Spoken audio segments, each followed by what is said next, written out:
To order the City Council meeting of Tuesday, September 8th, 2020. Please rise for a prayer by Pastor Craig Whirling, followed by the Pledge of Allegiance. Thank you for being here among us. We thank you, Lord, that you all power is given by you, all government is instituted by you. We thank you, Lord, for those whom you have called to serve on this city council. We ask, Lord, that you guide them and bless them in their deliberations and their decisions this evening, that you be with all who are here to testify and bring business before the council. We ask, Father, that you would bless our community and help us to seek to do your will. Father, all these things we ask in the name of your Son, Jesus Christ our Lord. Amen. Amen. Thank you, Pastor. I pledge allegiance to the flag of the United States of America and to the republic for which it stands, one nation under God, indivisible, with liberty and justice for all.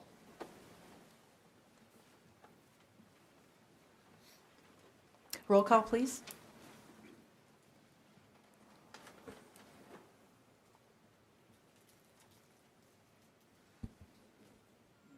Roll call, please, Kristen.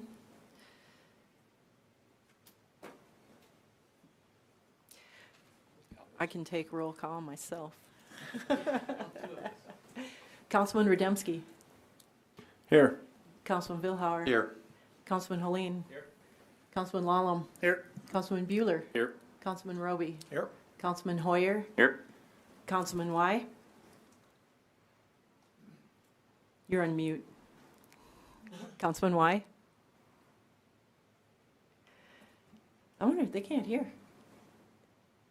Councilman Albertson. I see they're here. And Councilwoman Manti is not here, but we're having a technical difficulty. No, they're here. No, that one's on Public Works. Oh, is that what it is? We got it. Yeah. Okay, I just called roll. Kristen, can you hear me now?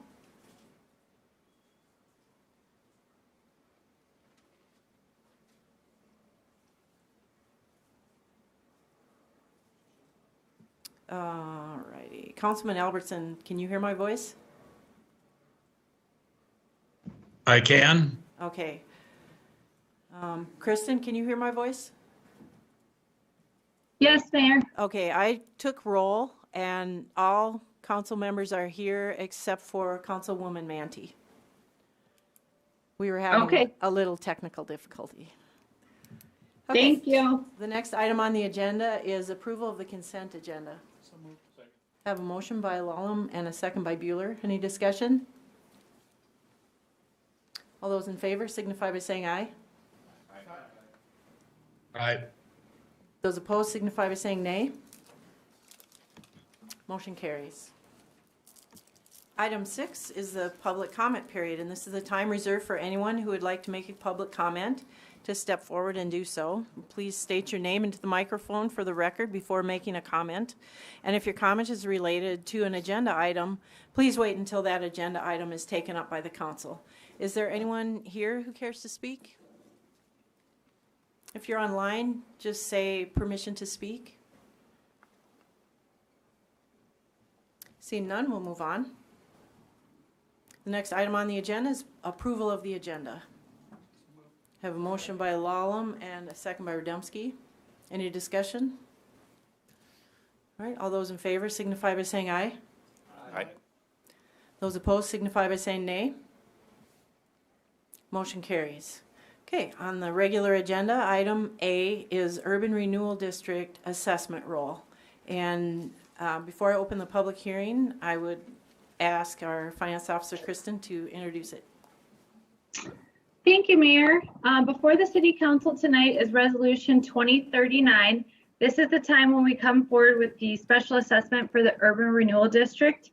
If you do look at the Resolution 2039, it does spell out that is for an assessment of the commercial properties, and then it gives kind of a description of the properties in that area. I believe it was last year when we did the assessment, we actually had a committee that was formed and they came up with a kind of a revised urban renewal plan. And one of the things that was determined is that this assessment would go towards the downtown park, and that there is a stipulation in here that it has to be constructed by December 31 of 2021. Other than that, the resolution is attached to the agenda, as well as a listing of all assessments, their assessed value, and then the amount of the assessment that will be charged to those property owners. If there's any other questions, I can try to answer them. Okay, thank you. Is there a motion? We haven't received one yet. Yes. Would anyone like to make a motion before I open the public hearing? Move. Have a motion by Billhauer for Second. and a second by Hoyer. Okay, I'm going to go ahead at this time and open the public hearing. If anyone is here to speak on this, please come forward to the microphone, state your name, and then give your piece.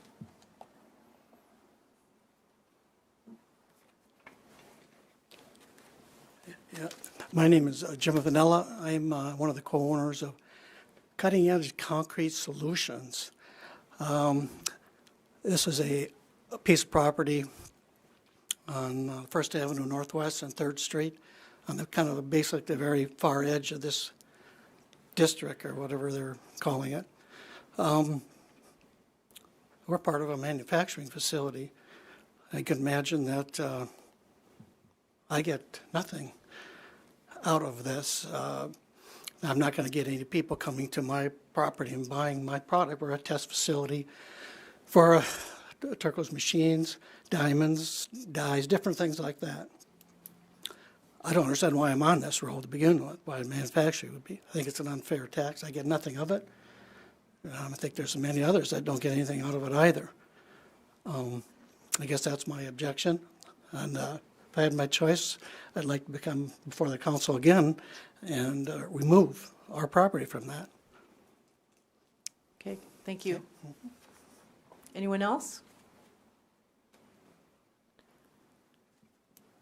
All right, I will close the public hearing and, oh, go ahead. I'm sorry, I was a little slow to react there. My name is Jim Owen. I own a property at 21 First Avenue Southeast. It's across the street from the courthouse.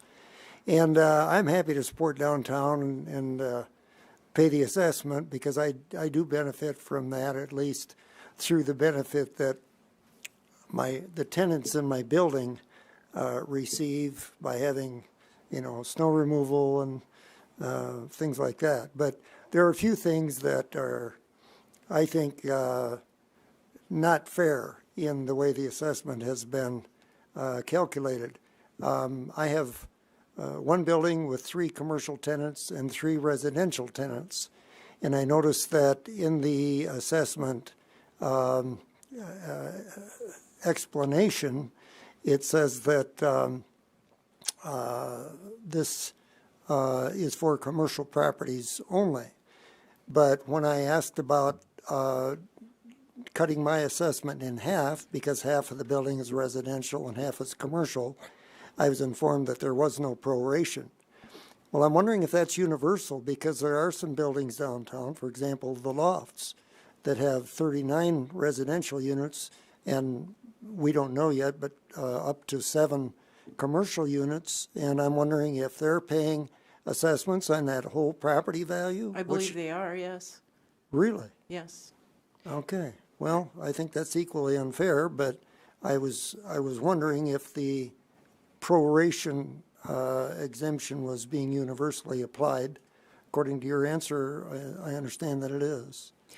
And yes, I believe it is. I'll ask the finance officer to confirm that. Okay. All right.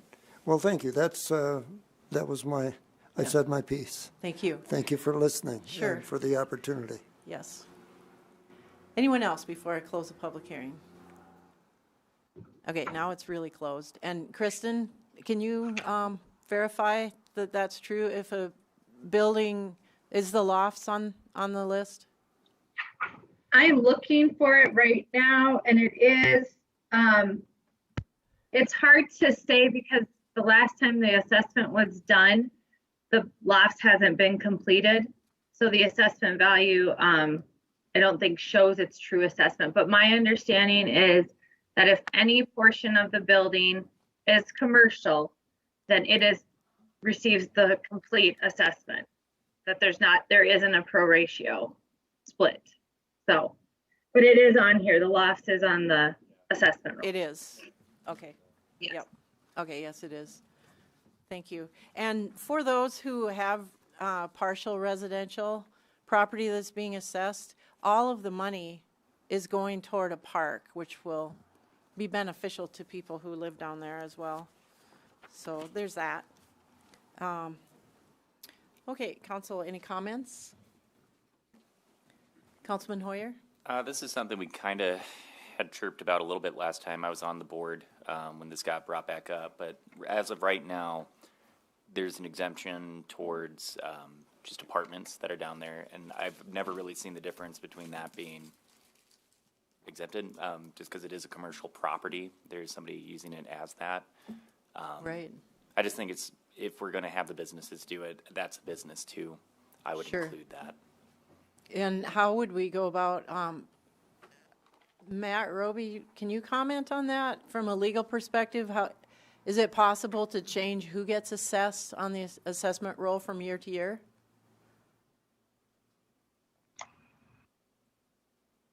Yes, it would just, it would require an amendment to the plan. Right now, it excludes apartments, excludes residential.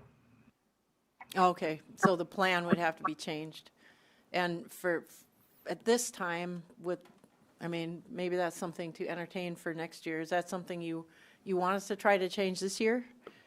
I mean, if we had in the time frame to do it, I mean, when we talk about the amenities that this tax specifically creates and pushes for, a lot of that is for our residents of the downtown that live in things like apartment buildings. Sure. So to me, it would make sense to include them on that. Not the residents themselves, but just the owner of the building. Right. If you're in that district. Kristen, what's the deadline for getting this to the county?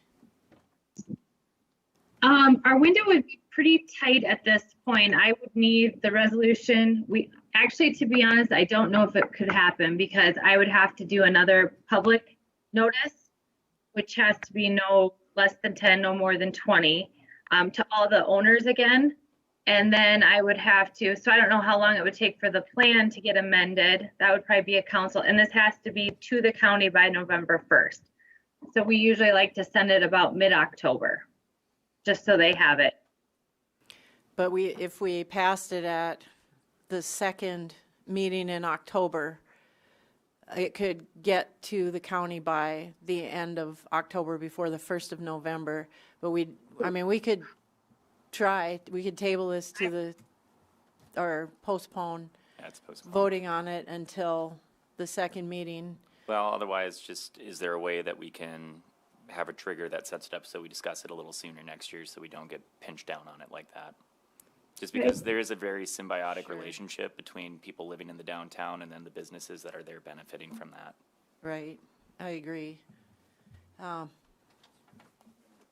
Councilman Rademski.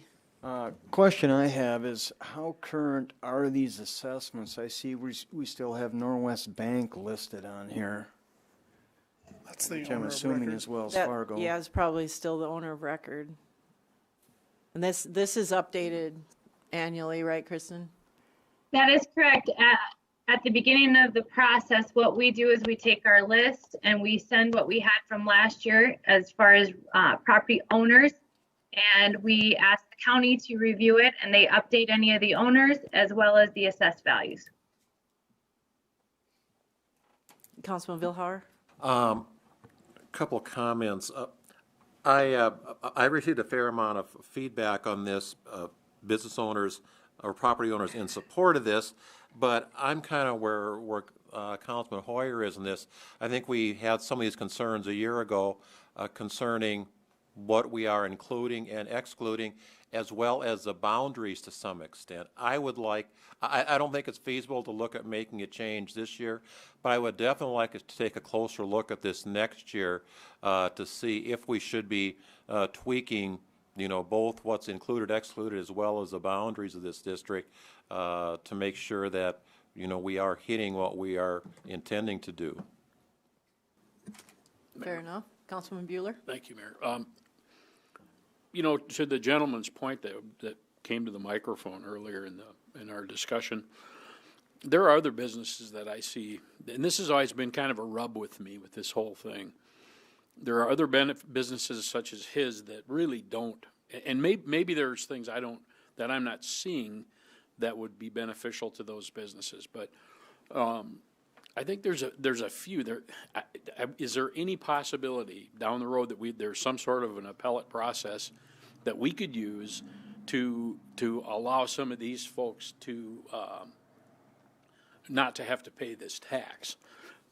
Because I just think I do believe that in cases like that, that is, to me, seems a bit unfair. You certainly could modify the plan, and that's what would have to be done to add in. It would also have to be done to take out. So you could, by description, we're saying anything that's totally residential is exempt, but we could add that in for multifamily if we wanted to, and then change out anything that isn't, if it's, I don't know, whatever you want. Well, I think we could establish some criteria that would say that, or that would define whether or not this is beneficial at all to some of those businesses. Because I agree, I think it's unfair to those folks that really won't benefit from this. They're paying the money, but they're not really getting anything in return for it. Does their property value increase? Again, as I said before, maybe there are some benefits that I'm not understanding, and perhaps that's true. I don't know. That might be. I don't know, but I think there ought to be a process and some sort of criteria. Yep.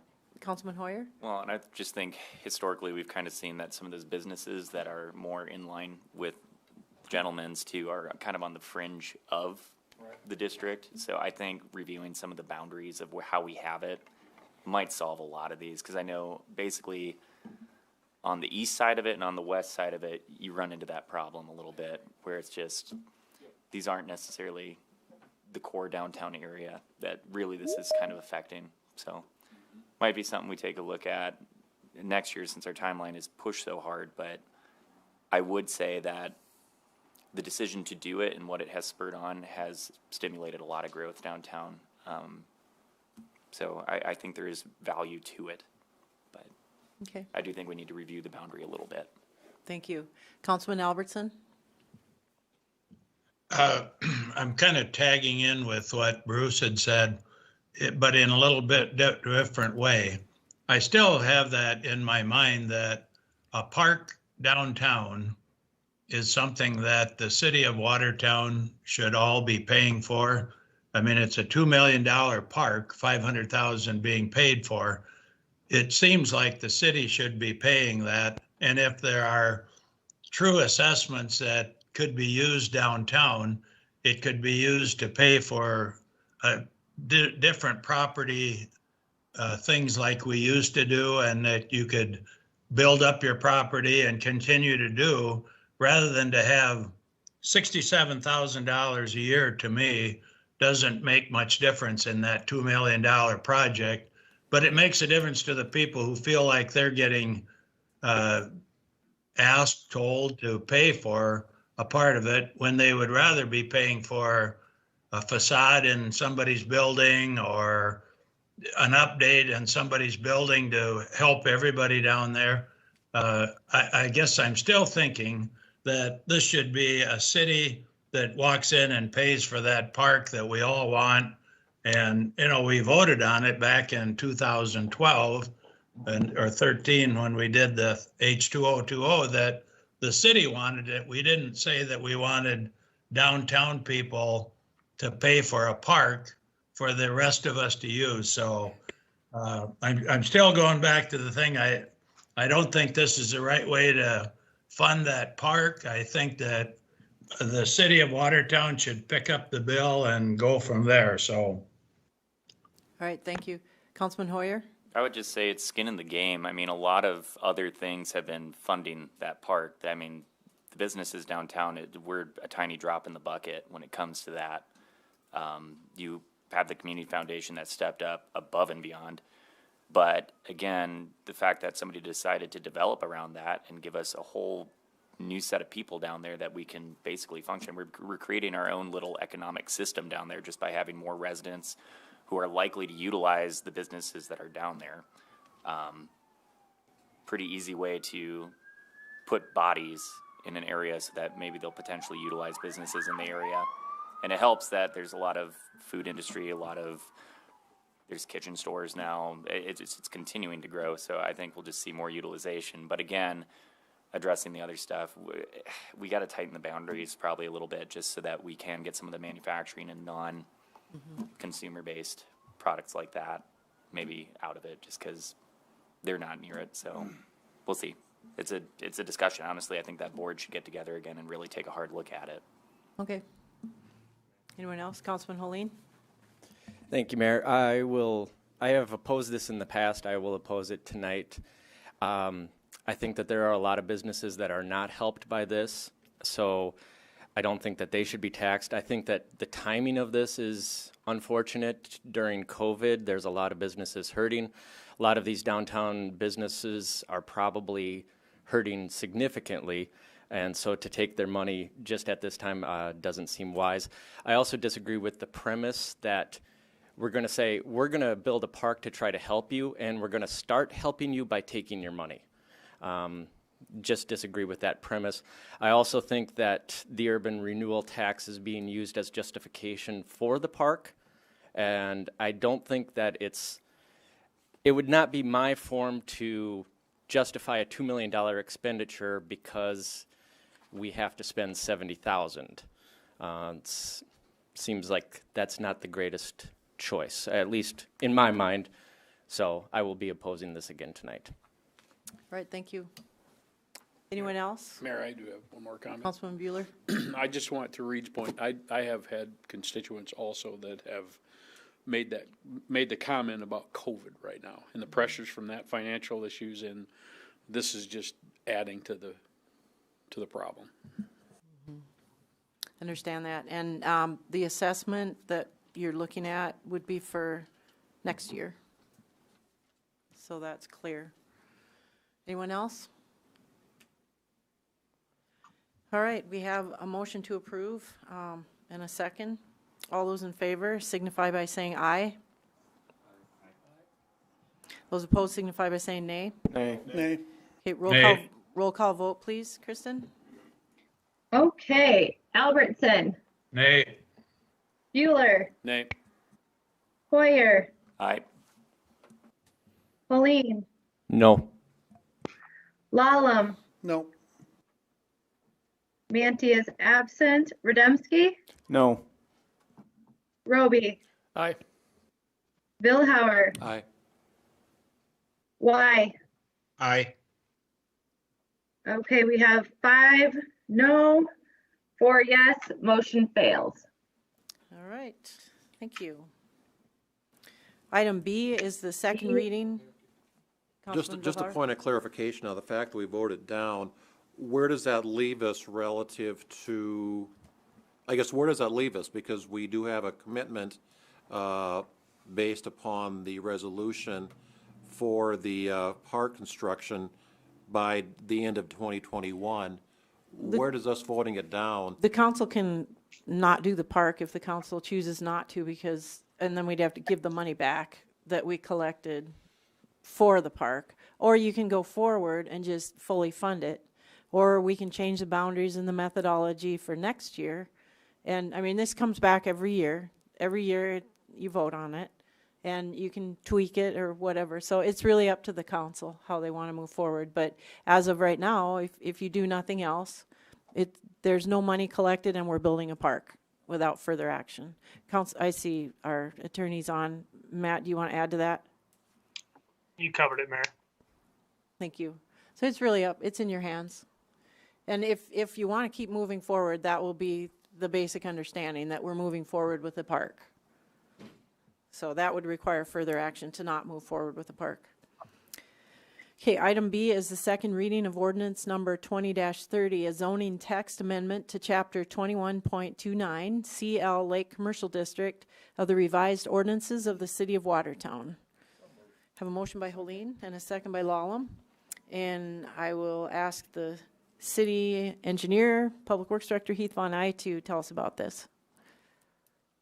Thank you, Mayor. This is the second reading on a zoning text amendment to Chapter 21.29 of the city ordinances.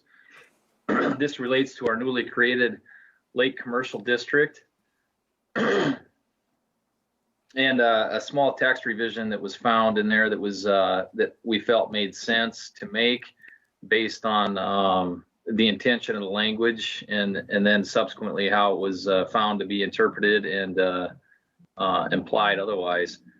So what we had in that Lake Commercial District was a certain amount of area within those lots in the CL district that could not be, essentially not be developed, that we wanted left as open space, undeveloped space, which could mean anything from grass and trees to park benches and ponds to, you know, just things that were not considered development from a conventional sense. So the word selection used in there that was that the impervious area shall not exceed 50% of the total lot area. Well, again, unintentionally, that word impervious was selected and also implies to water bodies or wetlands or other features like that that are also in fact impervious and couldn't then count towards the open space. So we needed to go back to the drawing board. We did that with the Planning Commission, and on the August 6th meeting, the Planning Commission recommended approval of this change.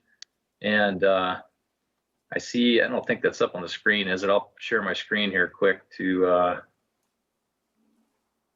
display the exact language. It's just a simple strike of the impervious area and changing that terminology that lot coverage shall not exceed 50% of the total lot area.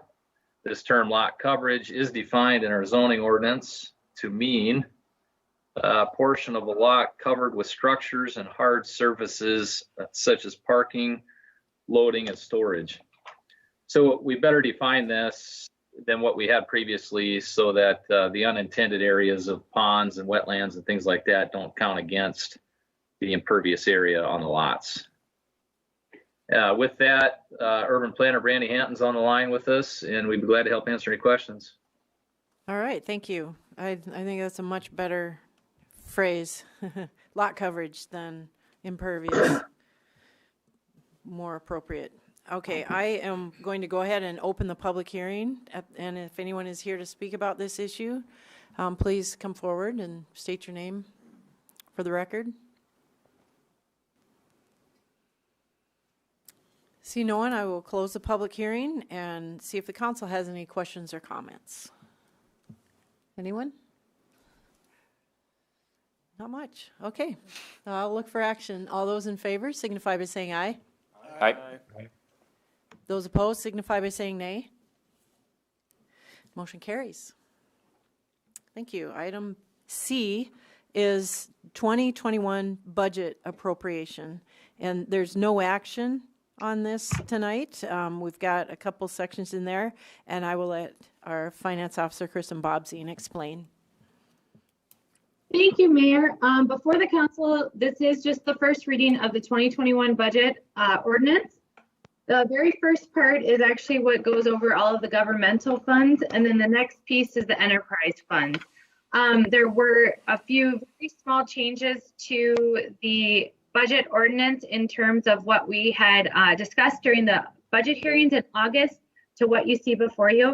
I'm just going to give a little bit of background.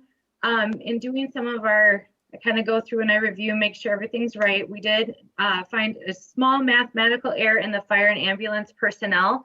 It just wasn't pulling in the correct salary. So that did increase by $11,000. Like I said, nothing changed. It was just a mathematical error. Another increase that happened in the general fund was the HR software. the HR software, which is later on in the agenda, you will see, was kind of going back and forth between a couple different companies. And with that, we needed an extra $15,500 for the operating cost for 2021 for that. So I did plug that in just so it's there following action on the software tonight. The last thing that did change from the budget hearing to what you see before you is during the budget hearing, the mayor had a request for the transfer in from the municipal utilities. And they did come back and they have changed that number. So there was a decrease to the transfer in of about $159,000 less than what the mayor had as her request. So those changes have been placed into the ordinance. Like I said, first reading. This will come before the council at the next meeting too. If there's any questions, I can try to answer them. Thank you. Questions, council? Councilman Vilhauer. Kristen, I didn't hear you mention this, but at our budget hearing, we also proposed adding a part-time Watertown Fire Rescue position. Has that been reflected?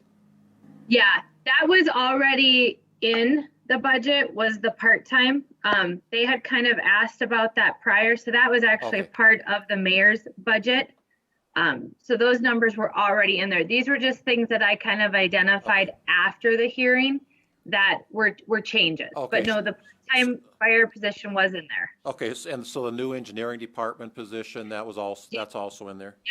All of the things that were discussed, these were just some minor things that weren't discussed in the hearing, and I wanted the council to be aware of them. How about the fuel farm that we're pulling from 2021 to 2020 now, that we took action on earlier? Did that get taken out of 2021's now, or does that need to be? I don't believe the fuel farm was in there. That one was kind of bouncing around okay. back and forth. And Okay. I think when COVID happened, we kind of pushed it aside. So I don't think it was ever in 2021. Okay, thank you. No, Yeah. Yeah. There Kristen, was if, oh, go ahead. like, I was just going to confirm too, the money we were going to use in 20, I think we were just going to roll over into 21. So there wasn't any new money budgeted for 21. I think you're right, Kristen. Okay, thanks. The forestry tech position that we talked about is in the budget. And I did talk to some of the council members about upgrading that into an actual arborist or a forester. And we'll handle that later. We don't have a job description yet. And so we don't know what the salary would be. But we can come back later and do a supplement if we need to, if the council wants to go that way. So I did mention that to some of you, and that's how we'll handle that. Any other questions or comments?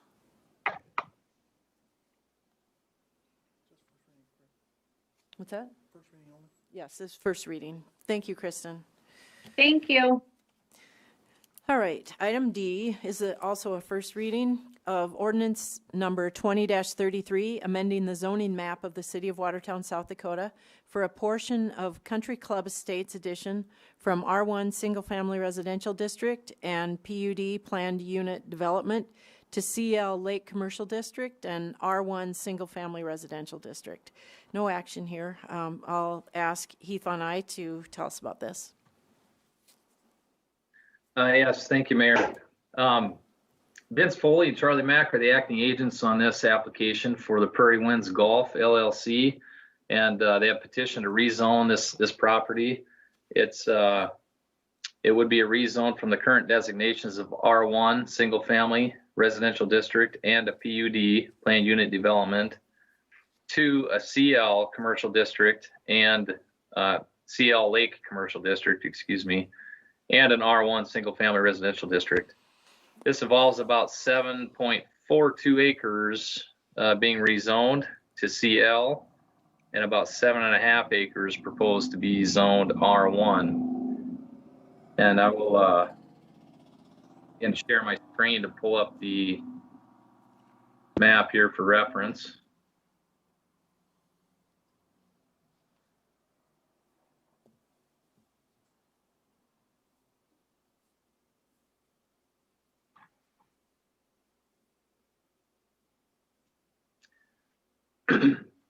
And this is its property out. It's not immediately adjacent to, but it's out along South Lake Drive, and 54th Street Northwest is the intersecting streets here. And the former R1 PUD designations are what would be rezoned to CL and R1 designations in a different configuration. This has been passed by the Planning Commission, I believe unanimously. Is that correct, Brandy? Brandy Hatton's on the line too, and we can help answer any questions, but that was passed unanimously, correct, Brandy? It wasn't, okay. Go ahead, Brandy. It was actually 5-2. Can you guys hear me okay? Yes, thank you. Yep. On a vote to 5-2 was passed, recommendation of council for approval. But we'd be glad to help answer any questions the council might have on the first reading here tonight. Okay, I have a question I'll start out with, and I just don't remember how this is platted. I know there are quite a few lots in there, and is there going to be a replat following? But until there's a replat, the description of what's actually R1 and what's commercial, it's kind of chopped up. Parts of lots, right? Or those whole lots. Right. Are you okay with me answering this? Yeah, go ahead, please.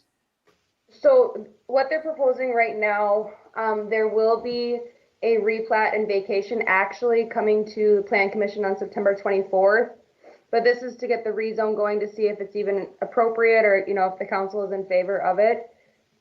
So we wanted this to come forward before, and then the vacation of the right-of-ways and the replat will come forward then after this rezone action. Well, and this is the first reading.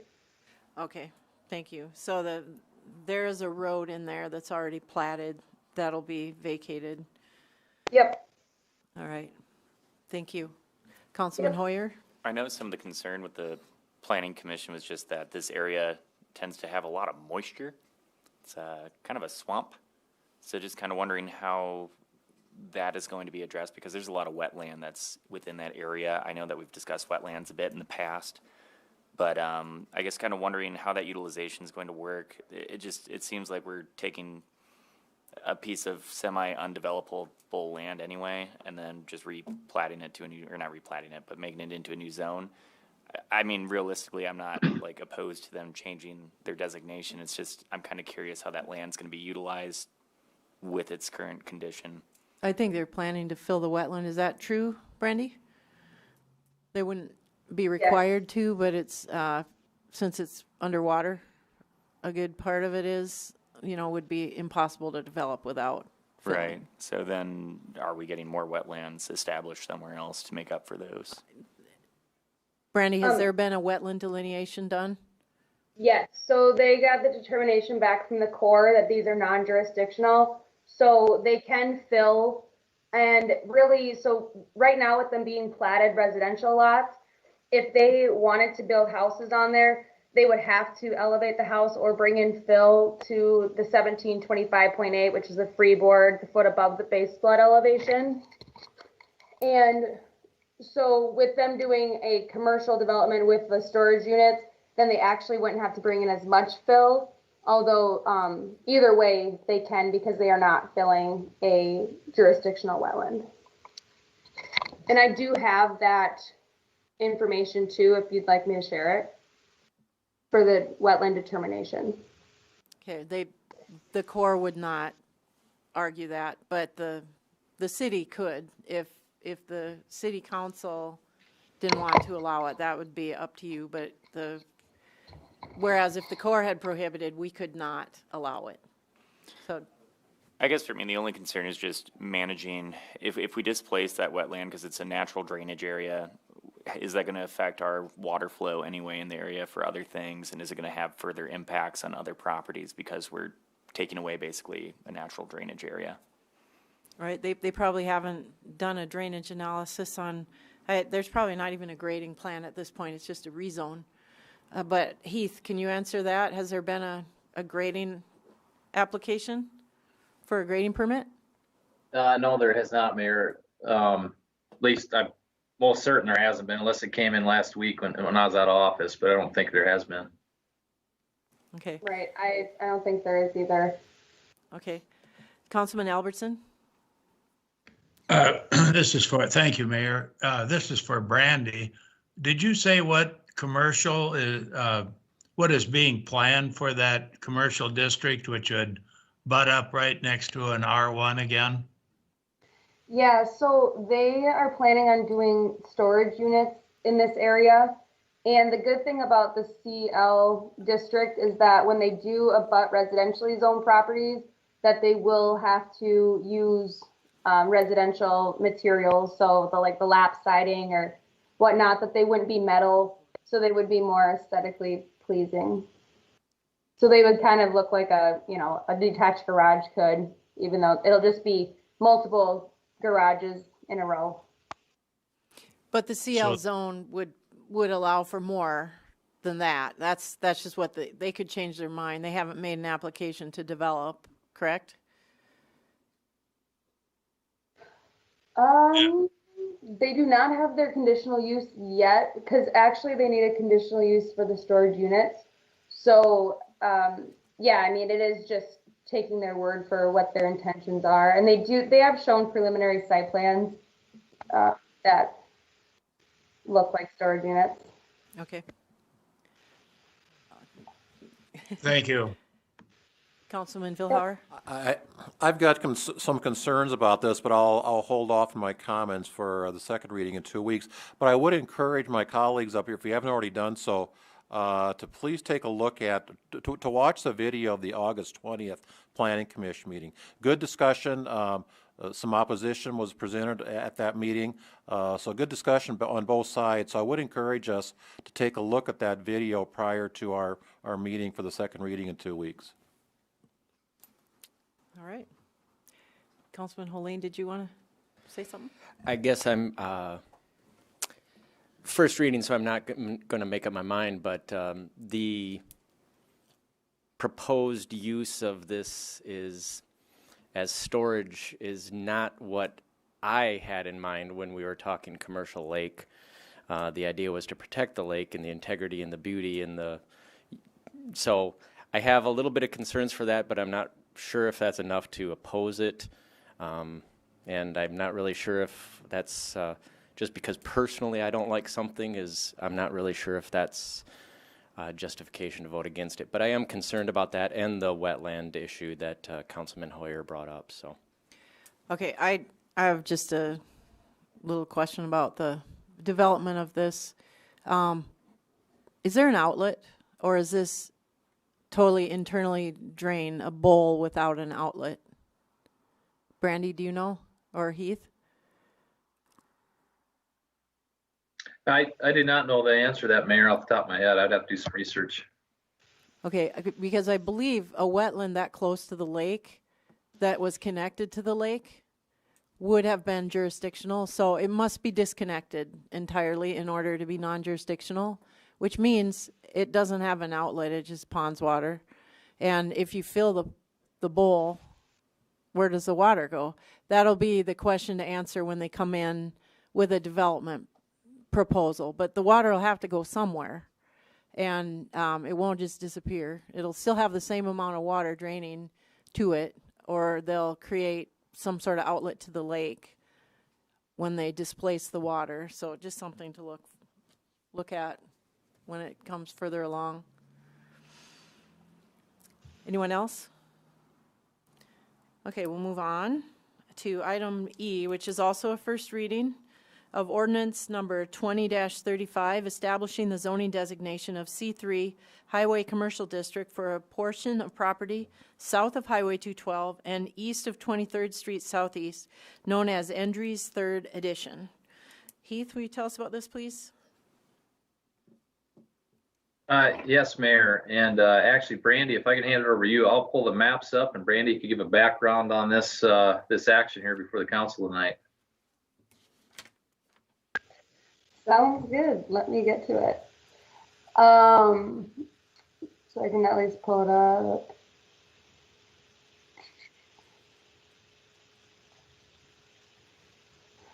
Okay. So this is the first reading for the zoning of the Endry's Third Edition, and it is Robert Robert Endress is the owner, and he's looking at bringing in 8.35 acres of commercial C3 property, that's highway commercial. And I mean, it's adjacent to the C3 district, and then there's I-1 abutting it as well.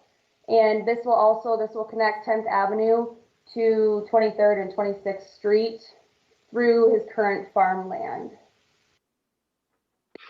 And this is the first reading of the zoning. And then at the next council meeting, we'll bring the annexation and zoning together. And the preliminary plan for this area is going to the Plan Commission on September 10th. So that's this Thursday. So the only thing that's being annexed and zoned is one lot and the road. There'll still be property outside the city limits. That's right. So it's just going to be, so he has a preliminary plan for the entire area that is still within the county. But then, so this will be, just the one lot and 10th Avenue is what this annexation and zoning will be accomplishing. Okay. Any questions, council members? You have one, Councilman Lallam? Thank you, Mayor. So, Brandy, when they annex that in, will they be required to put that road in, or not till they plat it and do something with it? Well, and if you've been out in that area, they have actually started work, which it's kind of on them at this point, you know, as far as the city has been aware of it. So I think that there has been some inspection done, but we will inspect it then once it would be annexed and zoned. We would officially approve the construction plans. We have looked at them and had correspondence with the developer and their engineer. So once it's officially annexed and zoned and it's built, then we'll do our normal inspection process. And then it will be platted as well after the preliminary plan would be approved, and then we would get the plat going forward. So at that time, if they already have the development or the infrastructure installed, then there might not be a need for a development agreement, except we might want to include that warranty language. So that we'll look at that and see where they're at with the process. It's definitely not typical to what we see. Yeah, essentially the developer's a step ahead of the game and wanting to get this road constructed, and is really what's driving, I presume, driving the potential sale of this lot. And so Justin Peterson, our assistant city engineer, has been in communications with their engineer, Austin Engineering, on reviewing the design plans for the construction of 10th. And they're getting all that checked off so that it does get constructed to an acceptable form, meeting city's engineering design standards. Do you know if they got a grading permit for the county when they put in the sewer and water? I'm not familiar with any permitting that they may have gotten from the county. Because we couldn't issue one to them without something like this approved. So. Yeah. Any questions, council members? All right, we'll move on. Item F is, thank you, Brandy and Heath. Item F is approval of resolution number 20-38, the plat of Kempeska Dunes third subdivision to the municipality of Watertown in the county of Cottington, South Dakota, and authorization for the mayor to sign the development agreement for the plat of Kempeska Dunes third subdivision. I do need a motion on this. A motion by Bueller and a second by Lallam. And I would like Heath to tell us about this, please.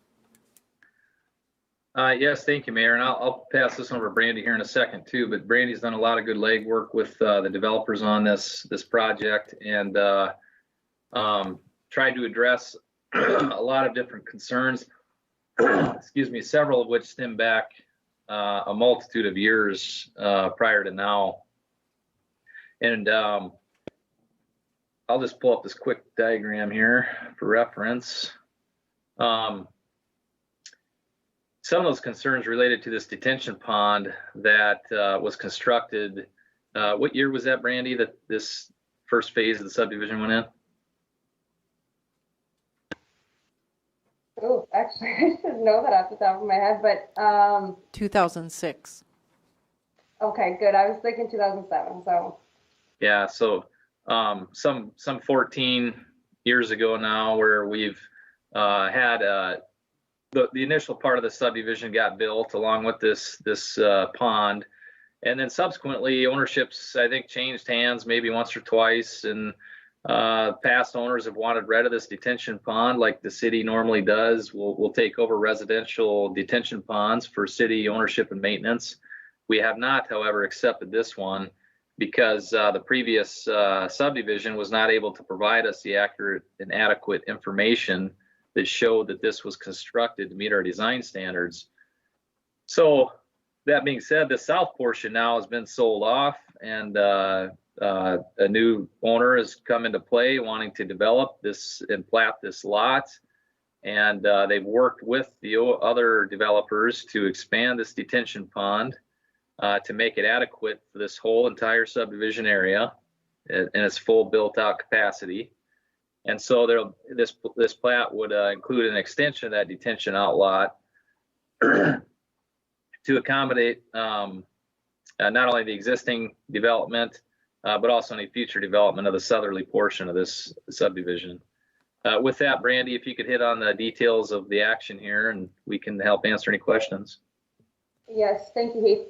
So as Heath described here, we've been working with the developer, Paul Carlson, quite extensively, almost for a year now, on this property as he purchased it from DLT Development. And so DLT Development currently owns Detention Outlot A, or actually the existing pond. So now with this plat, we are expanding it where you can see where the dash line is. And so then we're going to call it all Detention Outlot A. So Paul is contributing some property too towards enlarging the pond so that it functions correctly, because he had his engineer go out and survey it and see why it wasn't functioning. So they looked into that. We reviewed the plans, and it looks like what we've reviewed, it should function. And because that's been an issue all along, is the drainage out there and people having concerns about developing it further. So then now with let's see, lot 3, I'll get down there on my screen. So lot 1, block 3, that has, well, actually I'll take a step back. So the whole area has been, the preliminary plan has been approved by the Plan Commission, and then the lot 1 of block 3 has been rezoned in conformance with the preliminary plan to R3 multifamily residential. And then they received a conditional use from the Board of Adjustment for storage units. And so that has all been approved. The plat is the last item to finish up. And we believe with being able to successfully work here together with both developers that this should be an improvement to the drainage on expanding that pond. And then he can convey this lot 1 of block 3 to be developed as the storage units that were approved. One of the things I'll circle back to, and why I talked about this initially, is the completion of this detention pond was part of the original development agreement back in 2006. However, at that time, the development agreement, I think, had a 10-year window to complete those improvements, which still, again, weren't complete and accepted. But what I think a benefit we have before us today, and these two developers, these two landowners now collaborating with each other and agreeing to sign off on the development agreement, is they both got some skin in the game here to get this detention pond built out adequately to meet our design standards today, to sustain not only this new development and future development in this great area, but also the existing development of the existing subdivision, which I think is a win-win for everybody. Along with that, we also had sidewalk commitments that hadn't been fulfilled yet. They're also carried over into this current development agreement today. So there would be sidewalk extended on the detention lot, and then future commitments for the subsequent runs of sidewalk. They're outlined in the development agreement. Those are the main public improvements, really, Brandy, if I'm correct. The detention pond and the sidewalk. This phase of this subdivision does not include any roadways or major stormwater, any improvements like that. But they are required under the storm, sewer, and drainage section to ensure that they construct any drainage or drainage ways in accordance with the city's engineering design standards and stormwater regulations. So when this corner lot's developed, there are pass-through flows that come through here that we will ensure through the review of the engineer's work that those pass-through flows are accounted for, and things of that nature that they're committed to doing per the development agreement. Did I miss anything on the public improvements, Brandy? Nope, that's covered. So with all that being said, there's a long summary there, but there's a lot of history to this because it dates so far back. But we'd be glad to help answer any questions and talk to council through anything here that that they may want more information on. Okay, Councilman Roby. Heath, this area was up and for discussion, I don't know, a year ago or so, and the council attached a best management practices agreement to something in that area. Can you tell me how that affects this? I apologize, Councilman Roby. I'm drawing a blank there on what it is we're. I think Brandy? Was that associated with Gulfview Estates? Do you recall?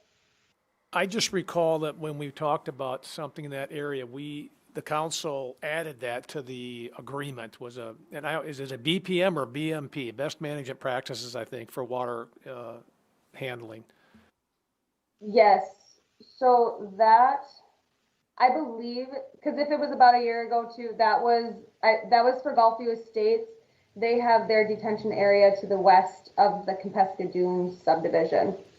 And then, so their drainage actually does, it is conveyed on the west side. And then, so they improved the culvert, which actually, an update on that, they have completed that installation now. And so they had improvements to do for their subdivision that wouldn't necessarily be tied to Compesca Dunes. Okay, so follow up, Madam Mayor, if I could. So in this particular project, I know there's language in the agreement about, sewer and water. Should a BMP be included on this?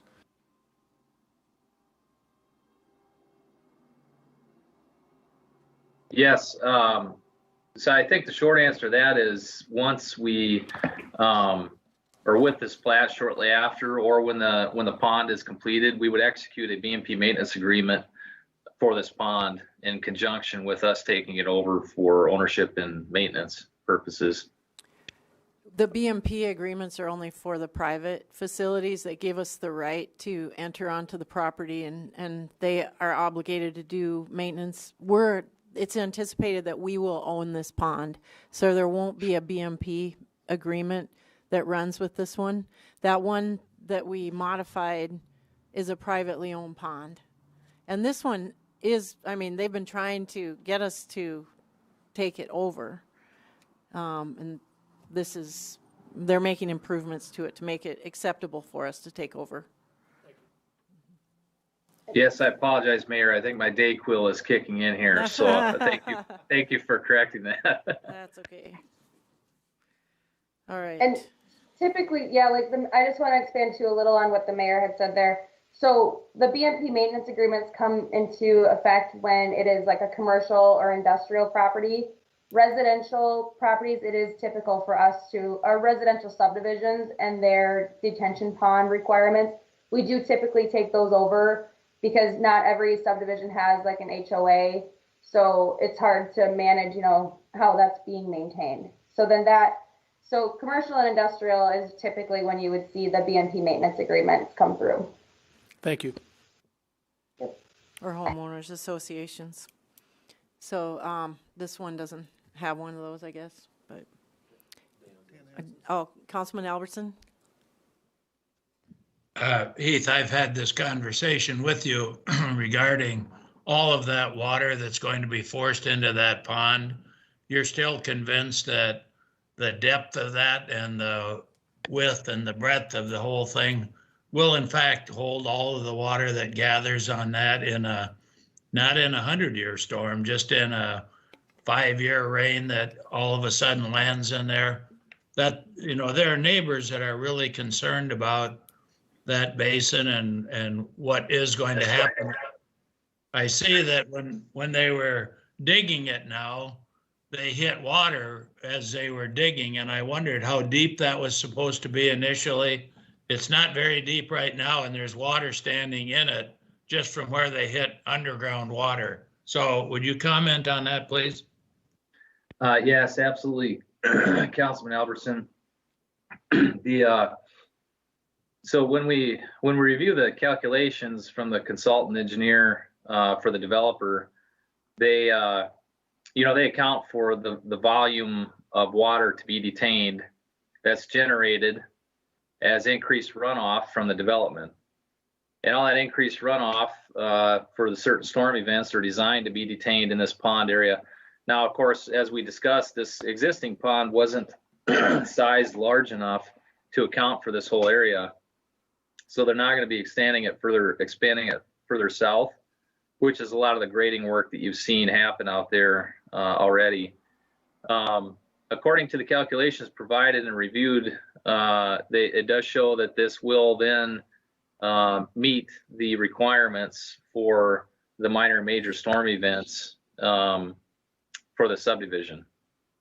And with that, some of the challenges that we see out here now is that there's no outlet to this area. And so as everybody's noticed and seen, and there's some concerns here, is there's a lot of standing water in the southeast corner of this area. The soil conditions don't accommodate infiltration or inflow into the subsoil infiltration into the ground. And so a lot of times this will sit here and pond for quite some time. And what that does is then ends up being a kind of a sprawling ponding effect just because of the grades that are out here. It's a low-lying, fairly flat area. And so you'll get some standing water out here that'll expand out quite a ways. But now with this footprint being built, according to the developer's engineer, any water that was displaced here, there should be some channel surface conveyance to get that water to flow over into this pond area. And then it would be handled subsequently from there with the other infrastructure that's already in place. They are going to put a new outlet structure in this pond with the appropriate flow controls. And there's already a storm sewer installed that discharges us further north up here into this channel. And so we're hopeful, according to the design that we've reviewed and approved, that this will function better than it has in the recent past. And that the pond will be adequate for future subdivision. I shouldn't say we're hopeful. We believe that based on the review of the engineer's submittals and approvals that we've done. All right, thank you. Other Councilman Vilhauer? I guess just to echo Dan's question or comment or concern, I got the same concern. I drive by there a couple times every day. And you have an awful low-lying area, putting an awful lot of fill, which is going to take an awful lot more fill as development occurs. I guess we're relying upon what you're telling us, Heath, as engineers, that holding pond's eventually going to be able to handle everything that entire area is going to be funneling into it. And I guess we're relying upon you in that regard, Heath. Yeah, absolutely. As we are relying on the plans that the engineers submit, and then we rely on the expertise with our knowledge and our requirements and our design manuals to check them against. And I think in this circumstance, yeah, it looks bad, it looks undevelopable. But as most of us know, you can engineer almost anything, and if as long as it's constructed right and they follow through with the plans that are reviewed, which is part of our role as well. In inspecting that work, that's in the end, that's the goal, is that it does function even better than it did before. because currently there is no outlet for this. So it does look like there's an awful lot of water that ends up ponding there. And then once we're able to get that water moving, giving it a means to convey off this corner and then through the infrastructure that's going to be built, that should help improve things quite a bit. Well, thanks, Heath. Anyone else? Oh, yes, would you like to speak? Please state your name for the record. I'm Paul Carlson. I've got that land out there that's in question. Just to note, I've lived there since 2012. We've had some pretty good snowfalls. We've had some pretty heavy spring rains. And the current pond itself, just by itself, I've never seen water, a large volume of water sitting in there. It's always had some water, but even with some of these heavy spring rains that we've had, you know, can't remember how many years back it was, but it seemed to retain that. And now by expanding it, and, you know, encompassing the other areas like Austin Engineering's been kind of putting together by their numbers, you know, it did get enlarged quite a bit, I think, but it was. So I think, you know, the numbers should work, and you know, like Heath is saying, when we get that drainage all set up properly and out the discharge pipe, it should drain properly. So Right. just my 2 cents that for 8 years I've lived there, I've not seen a massive amount of water standing in that pond with what it is currently. So. Thank you. Any other questions or comments, council? All right, I'll look for action. All those in favor signify by saying aye. Aye. Aye. Those opposed signify by saying nay. Motion carries. All right, item G is approval of resolution number 20-40, adapting the boundaries of tax increment district number 14 within the city of Watertown, South Dakota. Have a motion by Lallam and a second by Vilhauer, and that should be tax increment financing district number 14. City Attorney Matt Roby, will you please explain this? Yes, thank you, Mayor. What you have before you, council, is the approval of tax increment district 14. The Watertown Development Company prepared the plan that you see attached to the agenda on behalf of the developer, Stony Point Investments LLP. It was brought forward to the Plan Commission on August 20th. Plan Commission voted unanimously to approve the plan and the boundaries. And the plan before you will the estimated investment in this plan is roughly $19 million. And the estimated increment that'll be generated over 20 years is a little over $5 million. And before I finish here and turn it over to, I think Chris might be in the room to answer any additional questions on specifics. I imagine the developer's in there as well. But I would just add that the title on the agenda is a little bit lacking. It should also be approval of the plan itself, not just the boundaries. And I would also add that I would ask the council in their motion to give the mayor the authority to enter into a development agreement that would memorialize the terms of the plan, which is customary when we approve TIFs. Thank you. So would we require an amended motion for that then, Matt, to add the authority to sign the development agreement to it? I would recommend an amended motion, amending the motion to include approval of the plan, not just the boundaries, as well as authorization for the mayor to enter into a development agreement reflecting the substance of the plan that you're approving. Okay, Lallam and Vilhauer. I'd make the amended motion, yes, as the mayor has, or the attorney has it. Okay, we have amended the motion. We need to vote on that amendment, or we didn't really. Yeah, okay.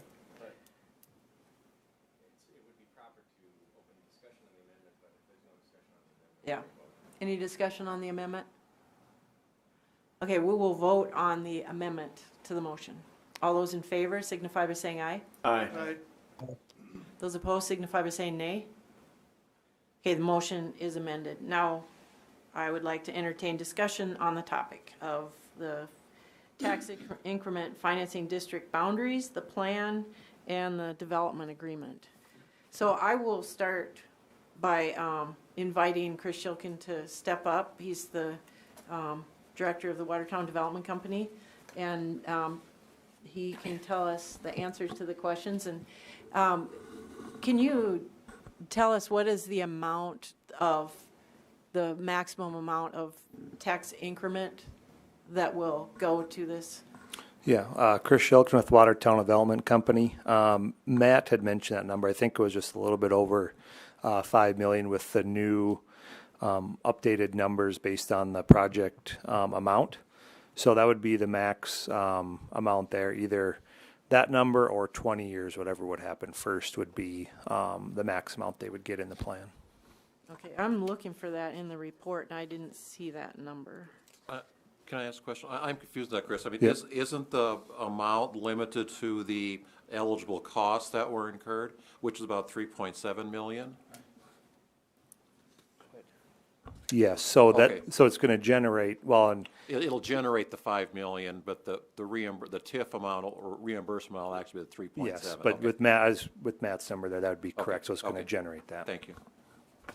Okay, so it'll generate More. maybe even more. And pay off that's all an essentially early, estimate. right, correct. Yeah. But the maximum that the developer will collect would be that, the eligible costs, which are 3.6798 Correct. Yeah. million. Okay. Yeah.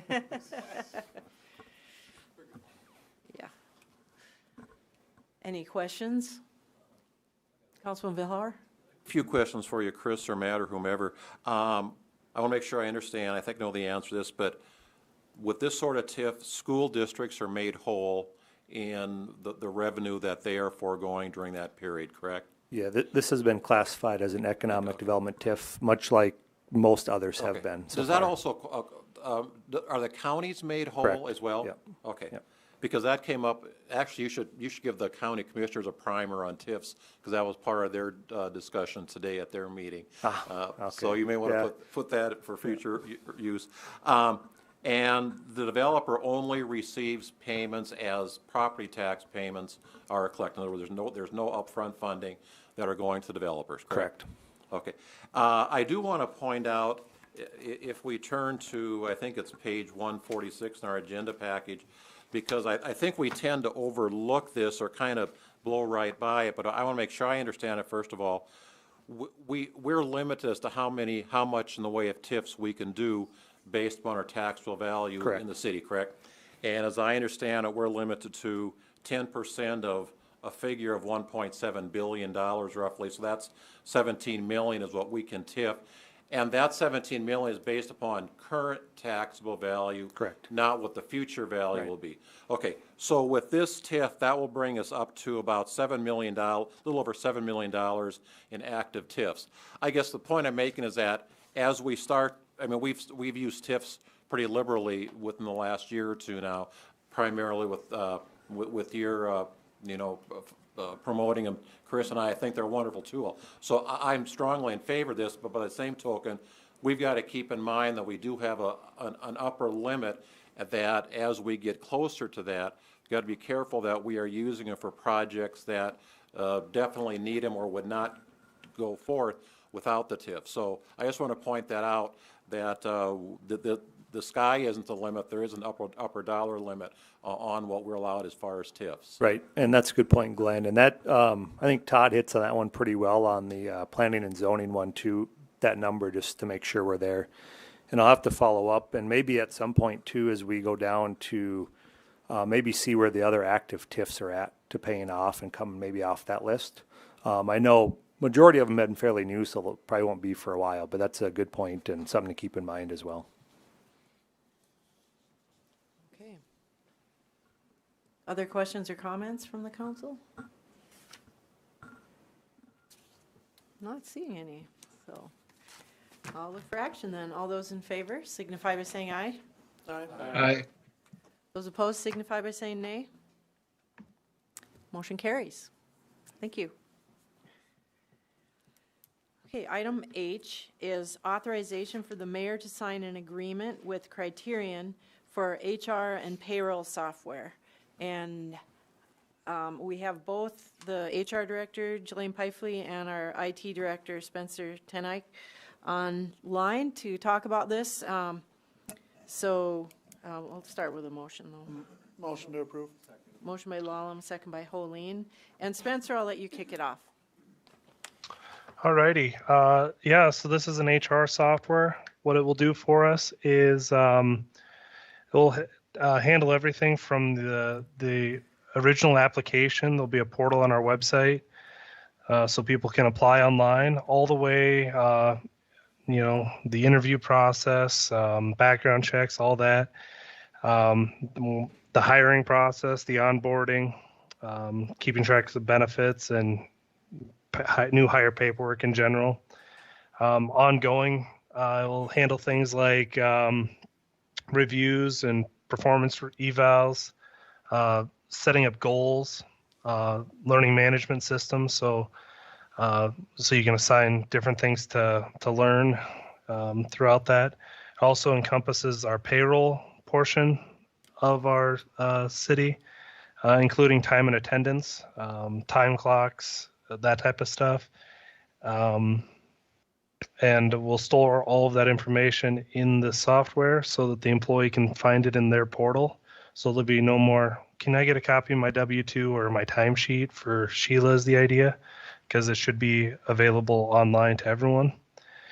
And then the other piece is working for some kind of integrations with our financial system so that those things talk, or at least can export the data in which the finance software can read it. So that's a big piece of moving over payroll. Any specific questions? I don't have any. Jelaine, did you want to add anything to that? Thank you, Mayor. I think Spencer did a really good job covering it. It'll also be. We can't hear you. I think it's just going to be a really good organization. Uh-oh. Closer and yell. How's my hair? Thin. That's what it is. So I think it's going to be a really great organizational tool, and it's going to help me deviate from all of the paper that I have to deal with. Plus, it's just going to be a lot more efficient and effective. Great, thank you. I'm glad we didn't have to listen to you tell us all about it. That was kind of hard to hear. But yeah, I think this is revolutionary for the HR department for us. So, and timesheets, we're still kind of in the 1970s when it comes to timesheets. So this is a needed change. Are there any questions? Councilman Lallam? Spencer, on this one, is there options to expand for items that we may need down the road that we may not even know about right now? Honestly, it kind of feels like we went full suite on this one, but I don't know if they have anything at this point, but I would suppose if they added something in the future, they'd definitely sell it to us.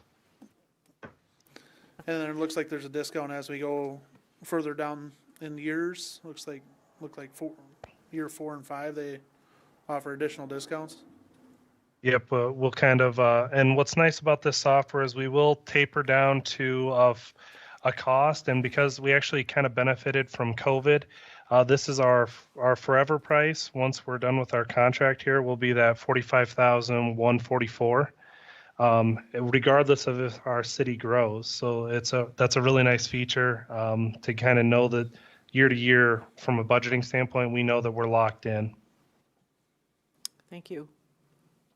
Councilman Vilhauer? Spencer, what we're seeing as far as implementation cost and the annual cost on the implementation, does that include the setup and training then, I assume? Yeah, that definitely does. And just so you know, this was by far the most affordable software that we could find that was robust enough to handle all of the needs. we got laughed out of a few meetings just because we had budgeted 75,000 for this, and there was that wasn't going to fly. So this, yes, to answer your question. And then as far as troubleshooting, if we have to call on them, they have to help us. Is that extra, or is that included in this? Nope, that's included. This is considered a software as a service. That's why you see the reoccurring costs kind of stay up there, and that includes the support. It is a cloud-based software also, so it handles the maintenance backups. You might have noticed on the contract there is SLAs, so that they'll guarantee uptime, or they'll start giving us discounts on our rate. I remember a couple of years ago, because I worked with you guys when we were looking at a park and rec software options. I know one of the concerns was, will it be compatible or talk to other software that we've got that we're implementing? You touched on it briefly a while ago, Spencer, but any concerns about compatibility with other software that we are using or will be using? No, in fact, I'd say that was a selling feature for this particular software. Their desire to build APIs or connections in between other software was great, and you'll actually see them kind of spell that out in the agreement. But we talked a lot about Encode, and the only limitations we'll have is if what Encode will allow us to connect up to. But I feel pretty confident. Encode does have like kind of a Encode is our financial software, and that's what we'll talk about next. But I do feel pretty confident, very confident, I should say, about that integration, because it's very needed. Your payroll and your AP process needs to be connected, and we talked a lot about it. Okay, thanks, Spencer. Great, thank you. Anyone else? All right, I'll look for action. All those in favor signify by saying aye. Aye. Aye. Those opposed signify by saying nay. Motion carries. All right, and the next item is I, approval of quotes to upgrade the financial software. A motion by Lallam and a second by, I think it was Hoyer. Spencer, you're on the line, so why don't you just continue with this? Yeah, so this has been a long time coming. This started several years ago, and the original idea was actually to replace our software, which is currently Tyler Encode. But many years or a couple of years passed, and a lot of things have happened, and we found out, Tyler's got a pretty darn good product just sitting there. We just have the very old version of it. So what we found out is what makes the most sense for us is just upgrading what we currently use, and it's just night and day difference. We had budgeted $60,000 for this. I feel like Kristen might be able to help me a little bit more on this one, but I'll tell you what, things that I noticed from my IT brain is it's going to change some workflows. Both of these softwares that we're talking about, they affect more than just finance and HR. They affect every single person potentially, or at least every single department in the city. So specifically talking about the finance software, one of the processes that could change is accounts payable. The process in which we code our bills is currently Jen gets the mail, she delivers it to each department. The department head gets it, stamps it with a number, and then signs it, hands it back down to finance. Jen puts it in the computer, then she scans it in for a copy. It's kind of, and then eventually the council approves it, and we send out checks, right? That process is going to change quite significantly to the point where the bill comes in, Jen scans it instantly, and then we can code that. Department heads or the people that code bills will be able to code that electronically, and just eliminating a lot of that paper trail going back and forth. There's also huge advancements in the way our budget process would go, and I know Kristen's really excited about that. And then just some other small things, I guess they're not small, but integrated document management. Currently, we're using a third-party software called Laserfish. They've got a new one one that's more integrated with their system, which is called TCM, or Tyler Content Manager. And that integration is going to be a big benefit, and you'll see that on one of the quotes that we sent that are attached to this council item. And then one other big thing for finance that I noted was the ability to export to Excel. Right now, they get a whole bunch of junk information, junk columns that they have to kind of clear out, and they got to clean up a lot of the Excel exports for whatever type of meetings and that type of stuff. So the ability to export to Excel or import from Excel is a huge advantage with this new version of Tyler. Kristen, do you have anything to add? Thanks, Spencer. I think the biggest thing from the finance side is you touched on it with the budget. Our current budget process is a little bit lengthy, not only for finance, but also for all the departments in general.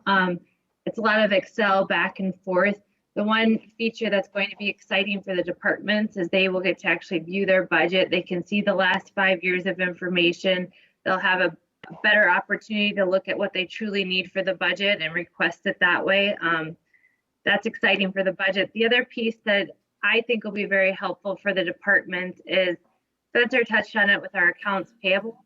Currently, department heads cannot go through and track what's happening as the month goes. It's a one time at the end of the month, you get to see all your invoices. That's not always the best practice. It's nice that you can see things as you're approving them and what they're doing to your budget versus waiting for one time at the end of the month. So that's what's exciting on my end. And then probably the other big thing that is being added, it's something we've never had, and it's the project accounting piece. That's going to be a little bit new. If you've ever seen the budget for the city when it comes to our capital improvement fund, there is 30 different general ledger accounts that kind of get all over the place and they move, and then you run out of account numbers and you're kind of doing some shifting. What this will allow us to do is keep a very consistent general ledger account, but identify all the expenditures by giving them a project number. That's also going to be kind of, I guess, I think it's cool, but I like numbers. It'll be cool on the fact of our grants. So when we do an airport grant, we can see all of our expenditures, but then we can also tie in the revenue to the project. So we will be able to track what we truly spent, what we received on a project without having to try to go and look at 5 different accounts to gather that. So that's on the finance side. Well, thank you very much, and I'm really looking forward to it too. This actually pretty exciting what Kristen's talking about. I can totally get it.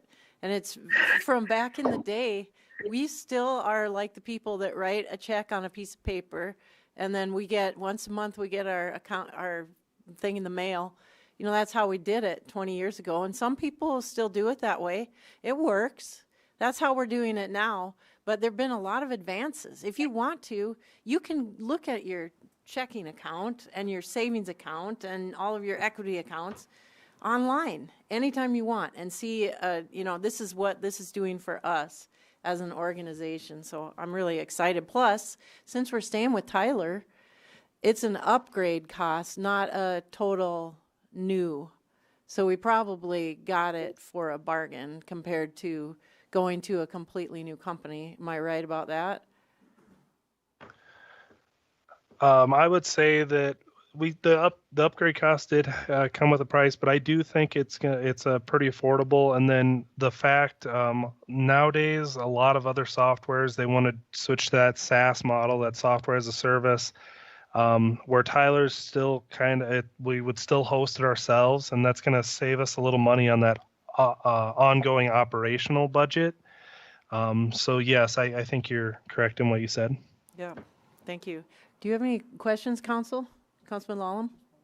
Spencer, on that one, is this going to be, obviously it's the same system, but there's going to be a learning curve, I would assume, on there, but is there going to be some familiarity with the system, being that we already use Tyler? Yeah, I think for finance, for sure there will be. They've made some improvements. They've got kind of a dashboard that will make things a little easier for them. But I think it's very familiar for them. But currently, no department heads have access to it really, other than Kristen. So there's definitely going to be some learning that needs to take place, especially if we change our workflow as much as what we're talking about. Thank you. Other questions? All right, I'll look for action. All those in favor signify by saying aye. Aye. Those opposed signify by saying nay. Motion carries. Item Thank J. you. Thank you, Spencer and Kristen.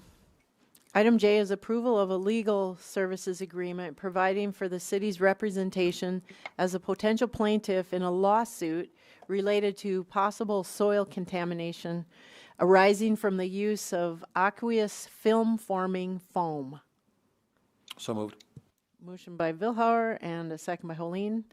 And I will ask City Attorney Matt Roby to explain. Thank you, Mayor. As the title states, this is regarding a lawsuit that has arisen, multiple lawsuits that have arisen around the country related to the use of what's called aqueous film-forming foam. And we've recently been made aware of this lawsuit by a firm out of Sioux Falls. And the firm out of Sioux Falls, as well as their co-counsel out of Texas and Louisiana, believe that because of our airport status as a commercial airport and our fire department's use of firefighting foam throughout the years, that we may have used this aqueous film forming foam that contains some what have turned out to be contaminants. And through the discussions with these attorneys, we've settled upon this agreement whereby basically we'll, if the council approves the agreement tonight, they'll proceed with investigating whether or not we have a colorable claim related to this aqueous film forming foam. And I think that would start with some review of our files and that sort of thing to view our purchase records and the like, and then perhaps some soil testing. If it turns out they believe we would, have a claim, we would end up as a plaintiff in this nationwide lawsuit that's occurring in South Carolina. So that's the overview, and don't try to say aqueous film forming foam too many times in a row. I had to practice a little bit. Any questions, council? No questions at all. Okay. Councilman Vilhauer. I think it's pretty clear in the agreement, but the investigation cost that you referred to, Matt, that is of no cost to us while that process is going on, correct? That's correct. I appreciate the question. I should have mentioned that. This being a part of this lawsuit, in my estimation, will have zero negative consequences to the city. Any cost that they would need to incur to investigate these claims would be completely borne by them. Of course, at the end of the day, they're lawyers that work on contingency fees. And so if it turns out we are entitled to some sort of a judgment or settlement in this case, they would take 33% of that amount. But if there are costs incurred and we turn out to not have a claim, or we turn out to have a claim but we don't end up with any money at the end of the day, there is no out-of-pocket costs to the city. Thanks, Matt. Not understanding what this is all about necessarily, is there any chance that we could then in turn be a defendant, named as defendant by someone else who might feel that they were damaged by us using this product? I mean, are we potentially opening a can of worms that somebody else could, does my question make sense, what I'm asking you? I mean, do we have any risk there that somebody else might turn around and claim that we somehow harmed them by using this product at the airport, for example? And then all of a sudden we're a defendant in a lawsuit. I would have to do a little more research on your question, but I guess I would say that if somebody has been damaged by the use of this, this lawsuit will in no way change that. And so if they happen to have a claim as we speak, by us entering into this agreement to proceed with a potential lawsuit as plaintiffs, that would in no way give anybody else any more or less of a claim for damages. If somebody has been damaged, they would have that claim regardless of whether or not we proceed with this lawsuit. Okay, thanks, Matt. Councilman Bueller. Thank you, Mayor. I just want to make it clear to the public. You know, you'd ask if there were any questions, and we have had lengthy discussion about this at another meeting. So, dare I say, executive session. So we have had questions and answers prior to this. So Right. we're not just agreeing to this without any background. Sure, thank you. I didn't mean to imply that. I just want. Yes, thank you. Yeah, and if I may, Mayor. Sure. Yeah, Councilman Bueller is absolutely correct. I mean, it's no secret that one of the prime purposes of the council going into executive session is to discuss legal matters under the attorney-client privilege with their lawyer. And in this case, those discussions have occurred, so the public can rest assured that the council's fully vetted this issue in executive session. Right, thank you for clarifying that. All right, I'll look for action. All those in favor signify by saying aye. Aye. Those opposed signify by saying nay. Motion carries. Item K, thanks Matt. Item K is review of the continued necessity of resolution number 20-15, declaring an emergency concerning the pandemic outbreak of the novel coronavirus COVID-19 and providing for responsive measures related to the operations of the city and the protection of public health. And I'm not going to ask for a motion unless the council wants to discuss it and do something different than we're already doing, and I'll let Matt address this as well. Anything you want to add, Matt? Oh, thank you, Mayor. Yeah, as the council is full well aware now, this has been on every council agenda since the outbreak of the COVID-19 pandemic.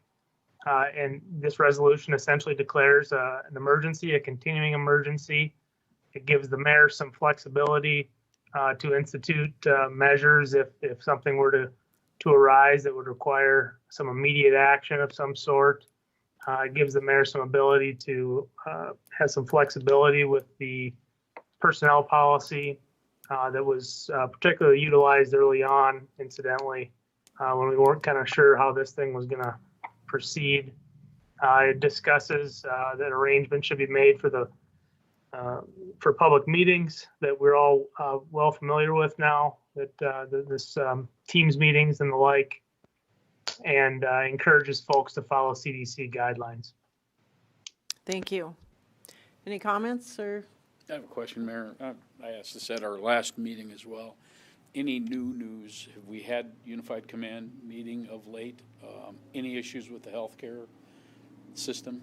We are seeing the number of calls are increasing. The hospitalization has not been a problem, but we have seen a lot of calls, and we're encouraging people to call 211 if they have questions, and so that the clinics aren't having to be inundated with the phone calls. And that's probably been the biggest issue. We're seeing quite a bit of action at the clinics, people getting tested. And our numbers did go up, and the rate of increase in cases is now starting to drop. We're still seeing a healthy number of new cases every day, but it's dropping. The number of new cases is dropping every day. So that's good news. The pass-through flights to Chicago are not affected, but we are on a quarantine list for flights to Chicago. If someone flies to Chicago from any airport in South Dakota right now, they have to quarantine for 2 weeks when they get there, which is really bad news. But the good news is we've dropped down below the threshold, at least for 1 day. We have to maintain for 2 weeks, or 2 weeks of average running total of new cases per day in our state below a certain level to be removed from that quarantine list. And it looks like we're headed in that direction. So hopefully it'll only be a couple more weeks, and then we'll be back where we were. Councilman Roby? appreciate those clarifications because I'm getting that question, and I just want to be abundantly clear. If you're flying through Chicago, if it's only a connection, you don't have to be worried about being quarantined. Right, right. Councilman Vilhauer? I just want to make sure I'm fully understanding. I think in light of the Brookings City Council is going through down there last week and again tonight is my understanding. I don't want to go down that road, but I want to make sure I understand. Currently, we have no restrictions in place within the community. Is that correct? That is correct. Okay, recommendations but no restrictions. Within the last couple of weeks, I've had the same question asked of me from both different perspectives. One is that, why doesn't our mayor implement a mandatory masking and including business shutdowns? I said, well, she hasn't got that authority to do it. I've had the other side that says, making the point from the opposite. I mean, is concerned that the mayor may have the ability to do those sort of measures without council input, and I've explained that side of it, that no, that's not the way we operate. So I just want to make those points clear because I'm hearing the same sort of comments made from both sides, both ends of the spectrum. Right, thank you. I am too, and people are concerned, and around us we're seeing issues arise. And we did have some restrictions in place early on, and there were communities that didn't have restrictions, and people did take it upon themselves in those communities that didn't have restrictions to restrict themselves. And I think that we have a public that wants to do the right thing and does the right thing. I mean, if you notice, we're spread out in this room and some people are participating.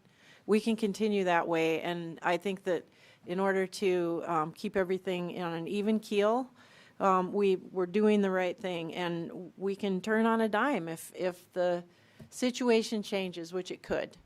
But we're watching carefully, and right now the situation isn't calling for us to do anything different. So does anybody want to make a motion? Not seeing that. So thank you. We're going to move on to old business. And we do have an item A under old business, approval to finish the 2 alleys in the downtown footprint to complete burial of utilities and adding a hard surface to the remaining unfinished areas at taxpayer expense. And before I get a motion on that, I would like to let people know that I did get a request from municipal utilities to remove the words burial of utilities and because we don't want to tie their hands. They have a separate board, and the burial of utilities could be extraordinarily expensive. We don't know. The main concern, I think, is the beautification of our downtown area and the hard surfacing of pavement. And so if we get a motion, I'm going to suggest that you remove those words. But this wasn't my item on the agenda, so I will leave this to Councilman Albertson to explain. Thank you, Mayor. Back in 2012, approximately 4 of us that were on the city council became city council members were on the Urban Renewal Board. At that point in time, the downtown area had really struggled in a variety of ways. It was, the downtown had lots of empty buildings. The alleyways were in disrepair. There were some things being done with alleys, and then utilities had to come in afterwards. And there were just a lot of things that were happening that people said somebody needs to take charge and get some things done. And so Beth Manty, John Solom, Randy Tupper, and I were on the Urban Renewal Board at that time. And we had gone to city council and talked about fixing the alleys.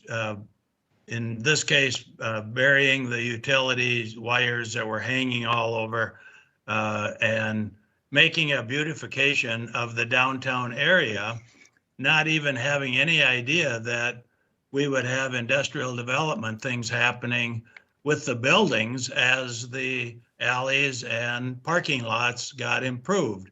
And so at that point in time, we were elated with the fact that city council members were willing to fix up the downtown at the city expense and get things done and do them correctly. And it's really started to show. There was some leadership there. I think Mayor Thorson decided that we were going to get things done, I think, and showed some leadership in saying we were going to get these done. And in my estimation, and I don't know if Randy Tupper and John Solom are here tonight, but Beth Manti was going to speak tonight about her understanding of it, and she called me and said she was ill. So, but it was just a whole idea that all of the streets and alleys in the footprint downtown were going to be finished. It wasn't a deal that we were going to leave one or two out or whatever. In order to make this beautification and this process of making downtown a good place for Watertown and a focal point and all of those things, that we felt that you had to start with the basics, and that was the alleys and the different parking lots.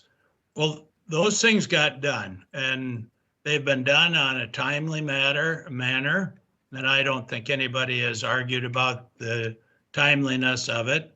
And now we're at the point, and I think Heath has put a map, and I thank Heath for that, but Heath has a map of, there are actually 3 alleys that are not finished in the downtown, the footprint of downtown. And I don't know if Michael has changed his mind, but at one time he suggested that maybe in his area, right by his place, that they wouldn't want the alley done because of some sort of a water problem that it might create. And so I don't know if that's been resolved. And so Heath has the alleys marked here of the ones that have been redone, and you can see there are many, many that are redone in this, and there are just a very, very few. I thought it was 2, and apparently looks like more at this point, but there are, you can see the years too that these were done. And so it's been a very timely manner that these have been done, and the 3 that are left in by First Avenue, and there are just 3 of them sitting in there, and they are left to be done. And I would like to recommend to the city council that we do not leave those 3 an eyesore for the downtown area, and that we in fact fix these up as the rest of them have been done. As the city has had money to do it, we've redone these others, we've done the parking lots. Our areas downtown have been flourishing, and when you look at these areas with roads, the alleys not finished, I think it just behooves us to finish that. So I would ask if Randy Tupper or John Solom would be in the audience, I would request that they would just speak to this as their recollection comes about this, because it was a group effort, and they put 4 people on there that didn't have any real stake in downtown, and told us to make a difference down there. And I think Councilman Lallam will also speak to this because he has a stake in it also. So are either one of those 2 fellows there tonight? Yes, we have Randy Tupper's in the audience, and I would like to explain the map. I actually created the map. The pink are the gravel alleys that have never been paved. The green, or the bright green, are the alleys that we have redone. None of those were gravel alleys, except for there's one that utilities did in block 15, and they did some utility upgrade, and that wasn't one of the engineering department projects. The red are the alleys that are paved that have not been redone. So there are more than 3 that we haven't redone. There are 3 that were never paved, and there are quite a few, and you can see the years that, except for the block 15, I didn't know the year. Those were the years that we completed those projects. So we've been picking them off pretty steadily, and it has made a dramatic difference.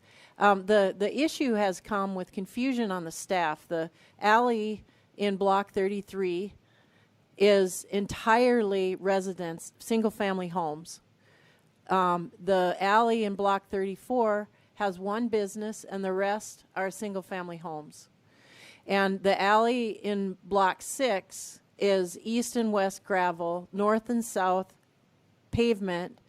I'm not sure if it's asphalt or concrete, but neither of those have been redone, but that's entirely a commercial block. So the council never took action on this, so the staff was confused about what they were supposed to do. So we did an assessment of, or not an assessment, we did an enumeration of what the alley surfaces were in the urban renewal district boundary, which is the yellow boundary line.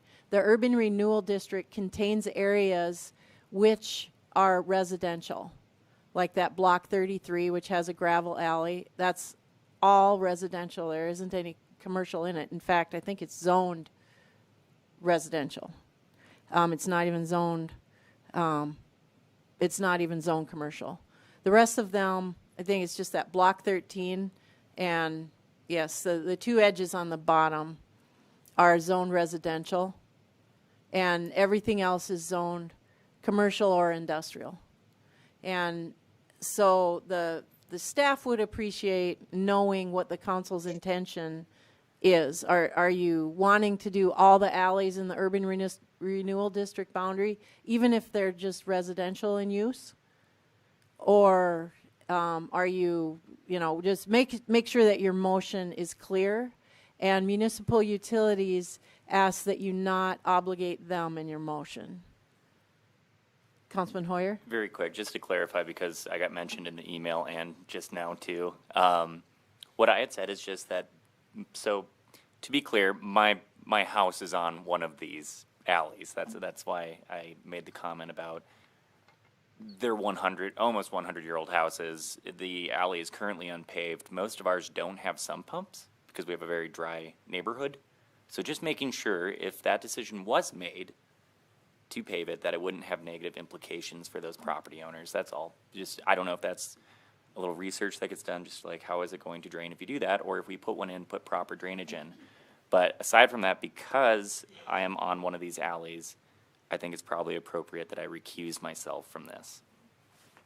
Thank you. And Randy Tupper's here, and Randy, I'd like to invite you to make comments about your recollection. Okay, well, first of all, thank you, Mayor and Council, for allowing me to come up here and visit. Randy Tupper, former council member and former president of the Urban Renewal Board. If you look on your map, actually, these projects started way before Dan even recollects there. It started in 2011, and part of that was just the very beginning of getting rid of some utilities and redoing the alley at the time. Then it went to the council after a recommendation from the H2020 committee to keep improving the downtown. That was one thing that they determined was a deterrent in downtown was the alleyways. The city really stepped up the plate, and we did it pretty heavily for quite a while. I don't recollect anything, any time that anybody said that. I mean, that the plan was to keep doing it, one section every year. I never recollect anybody ever saying that we weren't going to do ones that weren't improved to begin with. If you look at the difference a lot of those things have done to the downtown, I mean, it's incredible differences. I spent 4 years on the Urban Renewal Board and didn't see a lot of things accomplished other than we accomplished a few things with parking. We accomplished a few things with getting that first street to go back to one way, and then you look at what the, now it's switching Kemp. I mean, that's been a huge impact on downtown.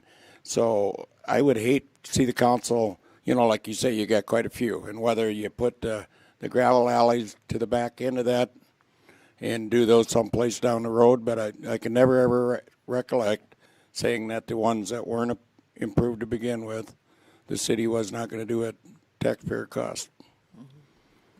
Okay, thank you. And the municipal utilities said that there was a number that they agreed to. It wasn't the entire urban renewal district boundary, and they felt that, not that they're not willing to do more, but that they have met the original commitment to do a certain number of alleys over a certain number of years. And so we just want to be respectful of the utilities department and not have the council demand that they underground something that's going to be. I think that's a lot how it got started back 2011 was because they wanted to bury some stuff underground, Right. And at that time the city was they were working together to get some of that done and to beautify the downtown. Like I say, I just hate to see it not complete some of those. And I did get an email here not too long ago, a week or two ago, that UCarbon copied me on that they were going to try to put this on the gravel street improvement. Well, if you look back in the records for years, the city was going to budget money, and I know they did for a number of years, budget money to repair or to convert gravel streets in the community.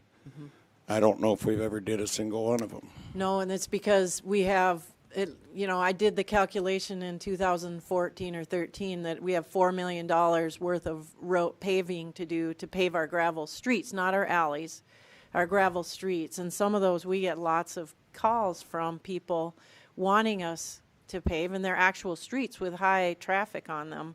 Would we pay for a street to be paved before we would pay for an alley, or should a downtown alley with hardly any traffic have a higher priority than a public street, which is gravel, that the adjacent property owners don't want to pay for? And that's a step that the council can order that done.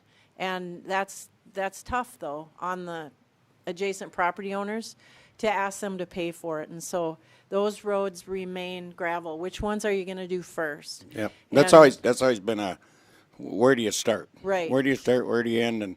And I know I live right down the road from one block that's never been paved, and I drive on that road constantly. But I just don't want to see this grouped into that same situation because I think it's unique being downtown.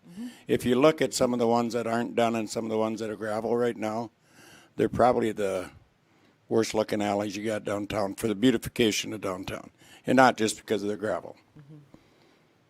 I mean, right, but you're thinking that if we paved it, that would make the neighbors start taking care of their weeds and cleaning up their properties. I've seen it in some of the other alleys. I mean, yes, you do see that. It's amazing what some of the other property owners have done after the city stepped in and fixed the infrastructure. So, yep. Councilman Bueller. Thank you, Mayor. Couple of things, Randy. I don't know if you're aware, and Dan's probably informed you, we do have a gravel roads committee. We've met some, and that it's been a while. But I agree that these are two different things. I think we have to view this in the downtown renovation. If we're looking at that, that's one thing we have to look as a separate entity versus. And I know you're talking about 12th Street, most likely. A lot of those, and the mayor, they've worked at putting together maps that we can look at that show gravel streets that we can prioritize and look at where, because you're right, for that very purpose, it was gravel streets. It had nothing to do with alleys uptown. Yep. We budgeted monies for those improvements. And it hasn't been. I don't know, maybe I'm mistaken, but I don't know that we've done any. But I will say that, you look at the ones in Pank up here, if they, or some of those that are residential, I don't know why we would treat those any different than we treat residential alley issues currently. Well, I would say in the that rest they're just kind of laid out in a well, it's not kind of gravel, unique, Randy, yeah. but residential. But like block 33 and 34 is what you're talking about. If they're residential, yeah. I'm not saying because they're gravel. I'm just saying if it's a residential. Yeah, well, the ones in 33 and 34 are in the urban renewal district, but they're actually 100% or almost 100% residential, which somehow how that got mixed into the urban rural district to begin with, I can't answer. And I don't for a second think that it was a spirit or intent for us to do that No. we're going to fix alleys that were residential. Yeah, I no, think it absolutely had to do with commercial Yeah. in the uptown district. No, I'll agree 100% with that. So, Who else would like to comment? Councilman Lallam? I did not sit on the Urban Renewal Board or the council at that time. I did sit on the H2020 Alley board. I actually was in charge of that one. I made a presentation to the Utilities Board and to the Urban Renewal District, basically just showing the condition of the alleys at that time. One of the things that went forward was pictures of the wiring, pictures of the actual alley. Frankly, the way that it looked because of those particular items. And I had vested interest in it as well because my building was right off the Midway Alley across from the courthouse, where you could lose a tire at the time, I'm not gonna lie. So that was where it came to, and I know that the utilities and the Urban Renewal Board both in general, and I did sit at the actual council meeting at that time. There was never which alley was gonna get done. It was, we're gonna take alleys, and then actually what happened is the utilities said, though, these are certain alleys that need to be done first based on how their wiring was ran. Because I wanted them obviously to the Midway Alley first, which was probably the worst alley at the time, but because of how their wiring ran and their grids, they actually took the one that's over by it's the paint. Yeah, place. but Star Laundry, that was the first one they did, That was wasn't the it? first Yeah. one done based on where the wiring ran, and they had to do it in a certain order to get it to work. But that was the intent of it, and that's why they did it, and they allowed a certain dollar amount, and the utility and the city went along and did the same thing. So that's where they came from. Yeah, they've been doing alleys since obviously 11, but that wasn't when the H2020 group came forward. And I think that's what, if you look at the ones that have been done already are the ones that the city worked with, utilities, which are the worst ones that we want to get this stuff from. Actually, I think some of them were probably fire hazards that they got buried that. Yeah, they had bare wire showing and stuff Yep. like that. And actually, utilities was the one that actually kind of set the gauge as to which one was done first based on their requirements and how bad they were. Because frankly, some of their wiring was potential major catastrophe issues. So. Right. Councilman Roby? I do recall there was a dollar amount set. I thought we budgeted so much a year, like we were planning on doing it for 3 years. Kristen, I'll put you on the spot. Is there any way that you could look that up real quick? I don't know. That was in the budget, and then it kind of fell off of the radar. And with our home rule charter, the way it's spelled out is any activity that doesn't happen for the 3 years, the budget goes away. So that's been past the 3 years that it was in the budget. So it hasn't been for a long time. Yep.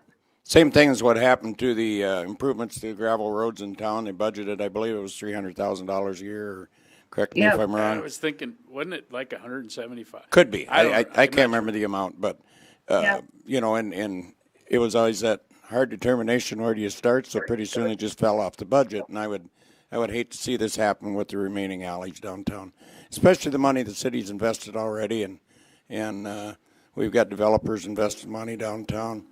That's the heart of our communities. So, Mayor, this is Heath, if I may. Go ahead, Heath. I was just going to add to Kristen's point. Since I've been here, I'm not familiar with what we had budgeted prior to that, but we have, as you can see here in 2019, performed alley improvements in the last couple of years. We had money slated for this year that we ended up shifting our alley plans. Again, due to just staff not clearly being on the page of what's intended for this area, we had targeted this Block 13 alley for this year. And then in discussions with the mayor, realized that may not be the focus of this downtown alley paving initiative because of the heavy residential, non-commercial status of this alley. So we postponed this one, kind of waiting for this discussion for further guidance, but then put that money towards our commitments that we made otherwise on the lofts improvements and the alley reconstruction we had to perform there. So from a staff standpoint, these T alleys, in 2018, we did 2 alleys. These T alleys, we had budgeted about $120,000 to perform those. The Palace was scheduled, I think, for 2019, but we pulled that one off and delayed it because of the land exchanging hands and potential development occurring here with the Palace. So that's been postponed. But when it comes to the budget, we're looking at about 120 grand for these T alleys. I think about 75 grand for just the straight block, straight through alley. Just to throw some numbers out there. All right, thank you. Councilman Vilhauer? Well, I think, Heath, you just said what I was going to ask, because I was pretty sure that we did have something budgeted on a regular basis. So you've explained it better than I could have, so that was my question. I guess my question is, what are our options tonight, this being an old business item? I'd like to see us finish the project, too, that we've gotten so close to as far as finishing off our gravel alleys. Now, the residential ones, I don't feel strongly about, because they are residential. Again, why they ended up in the urban renewal district gets back to the boundaries that I pointed out a while ago. But, that leaves essentially one alley left yet to get paved. And so what are our options tonight, this being an old business item? I don't think any of us expect this to happen this year anymore, but what are options tonight? I guess I'm asking purely, totally out of ignorance as far as what our options are tonight. Well, I think it would be good for the staff to understand, have something recorded in the minutes of a council meeting that the council wants to, at taxpayer expense, finish off the alleys, and if it's all of them in the urban renewal district boundary regardless of the use, or if it's only the commercially used ones, or only the commercially zoned ones, or whatever. You decide what it is and tell the staff so that we have a record for it. And then don't put a time on it, because I think that's dangerous when you do that. And also don't direct utilities. So then I think the staff would welcome some direction on what your thinking is. Councilman Holeen. Thank you, Mayor. I will ask Councilman Albertson this, but I would be definitely in favor of paving the commercial areas, but the residential areas, I would also be okay not doing that. I was just wondering if you felt strongly about that, if that's something that you want in there. And then a second question, if that would be all right, is does any of this affect the proposed construction that might be going on in the near future with Eric Scott? So Councilman Albertson, why don't you answer your question about the residential versus commercial? I don't have any heartburn at all with the residential one, especially like number 33. 34, I'm kind of thinking that we have a business there, and I happen to know which business it is, but that's not important. That there is a business located in number 34, and so number 6 and 34, 33, I understand the logic, being a residential area, and it's on the outer skirts of the footprint of downtown. But those two for sure I would like to see done, and I think we should set a plan for doing the other streets in red also. I mean, our downtown is flourishing. Sales tax obviously is up huge. I think that we owe it to these people to take care of the aesthetic part of it also. It just makes sense to me. So I don't know if you're wanting a motion, I would be glad to make a motion that we would finish alleys 6 in 34, and then in a timely fashion finish 2, 1, and 13. And 13 maybe is marginal if it's that much of a residential area. But I would suggest that we would finish 6 and 34 first, and follow up with 2, 1, and 13 later. And I didn't put a timeline on it, but I'm a little nervous not doing that, because Heath just said we do have $100-some thousand put aside, which would take care of 6 and 34, by the way. I think he said in the past, but I don't know that we have that set aside in 2021, do we, Heath? I believe We have money earmarked for that in 21, but this might be one of those projects that we need to utilize the funds for either 3rd Avenue or 10th Avenue because of the 2 major reconstructions that we're performing next year. Can we have Chris answer the second part And of actually, that first, Dan? Mayor, could I rephrase my question? Because I don't want to call out any one project, but would this affect any possible construction that may or may not be planned that you know of? Chris Shilkin, Watertown Development Company, to Reed's point, I would say 6 would, speaking with developers on that plan, looking at a spring start. So if you're looking at maybe to time these up, that would probably be finished, in 2022 based on different construction of downtown property. So, that would be one much like the Lofsos where they're digging in the alleys to get foundations in. So that would be a time, I think, to look at that one. And we would certainly know more this upcoming spring. Right. I don't think you have to put a timeline on them, or, if the council just wants to refinish all the commercial alleys in the urban renewal district, starting with the higher priority given to the gravel alleys, that would cover it. I guess just to be clear, I wouldn't, just on the record, wouldn't want you to do number 6 and have to have it tore up again next year. So just want to make sure the timing you guys know is that. Yeah, so. if we're aware of a project that's going to go on adjacent to one of these alleys, much like 2. 1 and 2 are the same way. Right. Same thing. We got projects there, so we don't want to rush into those either. I guess. Yeah, Madam Mayor, it's Heath. Go ahead. I would just echo that same thing. What we would do when we're programming these, just like when we held off on the Palace Alley, we actually had this programmed and designed and surveyed and ready to go. But then when the news of that potential development came through, we postponed it. We would do the exact same thing with any of these other alleys. If up until construction, obviously, if we caught wind of any potential development, we would plan accordingly and shift that plan and shift those funds to another alley location.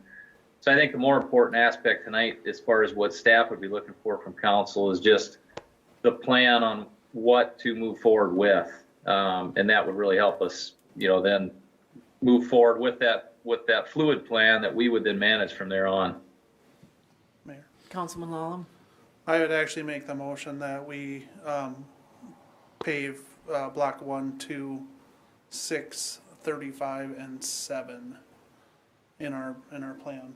Not to be included in the utility portion of it, but from the city's portion of it, and put no time frame on it. Obviously, it has to be done based on when the finances are available. Will that be somewhat contingent on what the utilities want to do? Because they're going to have to come and play. I mean, we can say all these things, but I heard what you said about utility. But I think they're going to have a lot to say about, where, and they've probably got utilities that are probably in worse shape in certain spots than they are in others. And typically what was done last time, unless we're waiting for a second on that, but it would be utilities would kind of lead the ball on that one because they want to get their stuff into the ground first, and then we pave after. That's how they did the other alleys. So that's why I didn't want to tie them into that, so they could say these are the ones that we need to do. But would you agree though that we're going to prioritize these in order? Based on what utilities the utilities is willing to do. Yeah, and if we have other projects going on that they're going to be like 2 is where the park's supposed to be. I mean that is that going to be done? Right. We want to do that in conjunction with our park. Right. We're not going to have a torn up alley that we leave next to our beautiful new park. Right. So that's why I didn't put a time frame to it as well. Yep. Got it. To that point that both councilmen were talking about there, you're exactly right, and I should have mentioned that too. Aside from the development notices, we would be coordinating with WMU as well on any plans they have for any underground work, coordinating which alleys, we are anticipating doing, bouncing that off them, making sure they're in check with it. And if not, again, we shift that plan and modify accordingly. So that's definitely something we would do. Okay, so we have a motion to pave 1, 2, 6, 35, and 7. contingent upon the utility schedule and other downtown projects. Yeah, I'll second that. I'll second that motion. okay. Lalum and Albertson. Any further discussion? Councilman Vilhauer? Question, I guess, for you, Adam. Is the order that you just listed those, is that your preferred order that we prioritize contingent upon the utilities? Or is that fluid relative to staffing, plans, whatever? I don't have a direct, order Okay. that they have to be done. I want it to be done, obviously, where it makes sense. If utility's gonna be, frankly, driving the boat on that Okay. one, with their items they're going to do. I just identified those based on numerical order. Yeah, other I than- mean, I agree completely with the numbers. I wasn't sure if I agree with the order that you No, rattled them off. No, so- I wanted to make sure Okay. that He was those are the following ones. his eyeballs. Gotcha. Yeah, right to left mostly. But no, I didn't want to that we have to do them in that order. Obviously, if there's development that's getting done, we want to do that in conjunction with it. Councilman Y? Thanks, Mayor. My question is, so if utilities says, well, we're not going to get to block 7 for 10 years down the road, so we wouldn't even touch that alley until utilities got to it in 10 years? If they're planning to get to it, I would wait for utilities because we do not want them tearing up our brand-new alley. And 10 years is still a pretty new alley. And they would be in charge of putting the alley back. if Yeah, they they aren't decide going to want that, to so do they're it not either. gonna wanna That tear might up seal the deal for them never to do it for at least 25, 30 years. And realistically, they're gonna look at what's in their budget and what's in their best interest to do it that route. And basically, Right. they're gonna identify those alleys based on people doing improvements as well as new services and things of that Right. nature. Right. Yeah, we just got to communicate with them. If you look back what the utilities have done with the city, I mean, it's been a great partnership for the downtown. I mean, I don't think if you say you're going to do number 7 next year and the utilities say we got something planned for 3 years, they're going to be fluid with you and move back and forth. So Right. they've been great to work with, and I just, like I say, I hate to see this get pushed back into the gravel street project. I don't think that's a good place for it. We did a tremendous job downtown, and I want to see that continue, so. Well, and the business owners, to give them the credit, they've really updated their buildings. And frankly, everyone thinks about the street view, but the rear view, when you're driving down an alley, is just as important when you have a building. And I think the business owners and building owners have done a fantastic job of taking that and running with it as well. I mean, when they redid the one by the laundry, I mean, that entire back end of that change, because it was pretty rough. to Yeah, I say the think he least. can even see if some of the alleys that you guys have done already, some of those business owners have actually did their parking lot behind their building at the same Yeah. time, so. Right. That's true. Very true. If I might. Hmm? If I may. Go ahead. Just a Councilman clarification, Randy, we were talking about the money that we put aside, and I look back at the 2013 budget, and we had paving of existing gravel streets, and we were budgeting $300,000.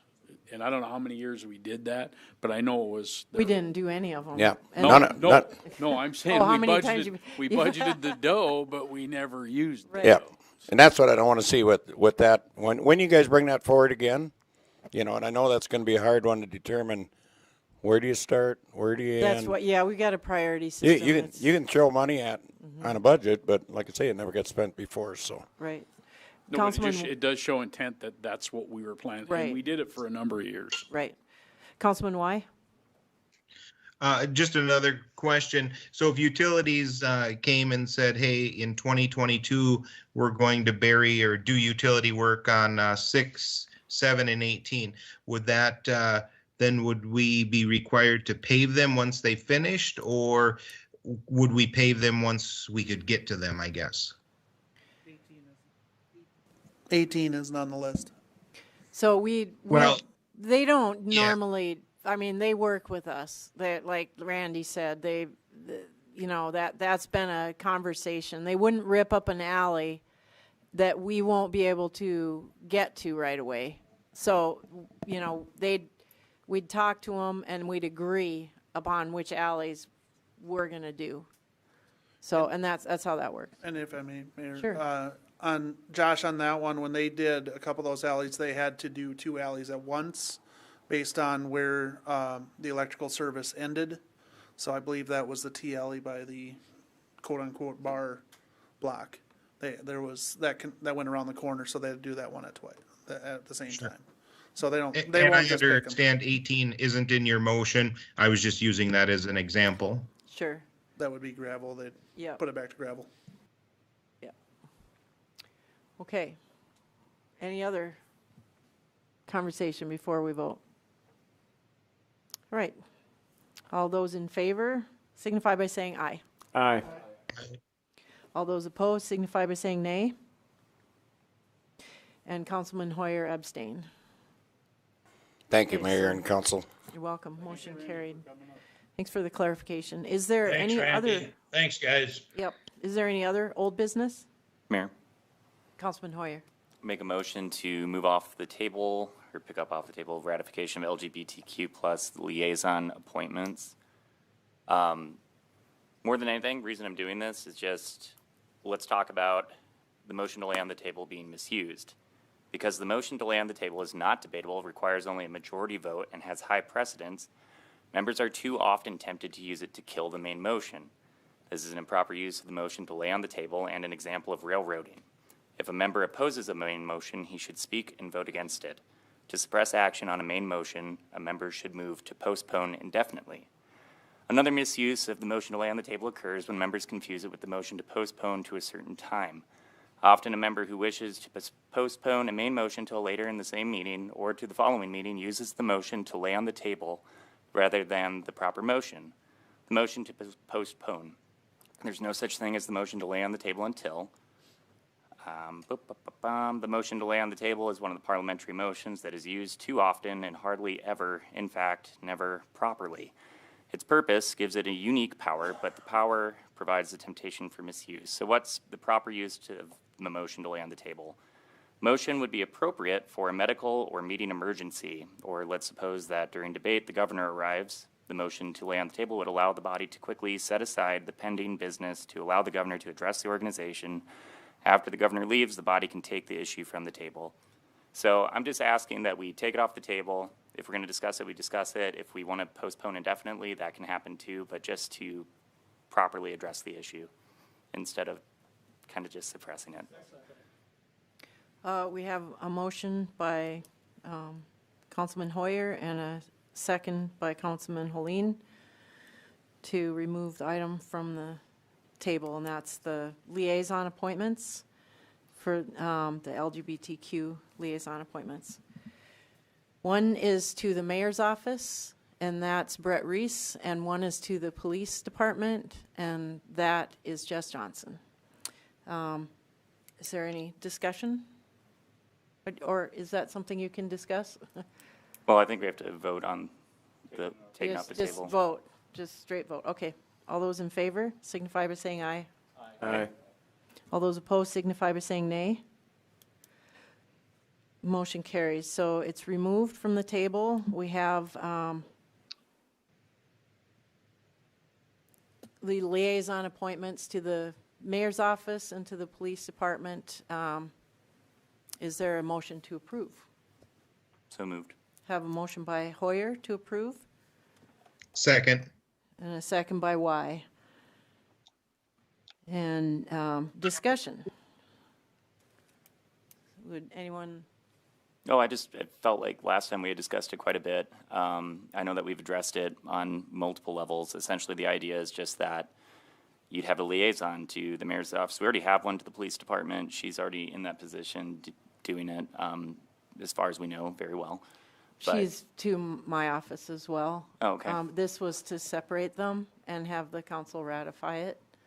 This is just to give, sometimes people of LGBTQ status are nervous to bring their concern to the city organization because they are often subject to bullying or humiliation. And so having a liaison doesn't give them any quicker or different service. It just gives them a friendly person to talk to that will be sympathetic and possibly protect them from what they might fear as potential harassment. So I do think it's a marginalized community. That's why I made the appointments myself earlier, last year or the year before, whenever that was.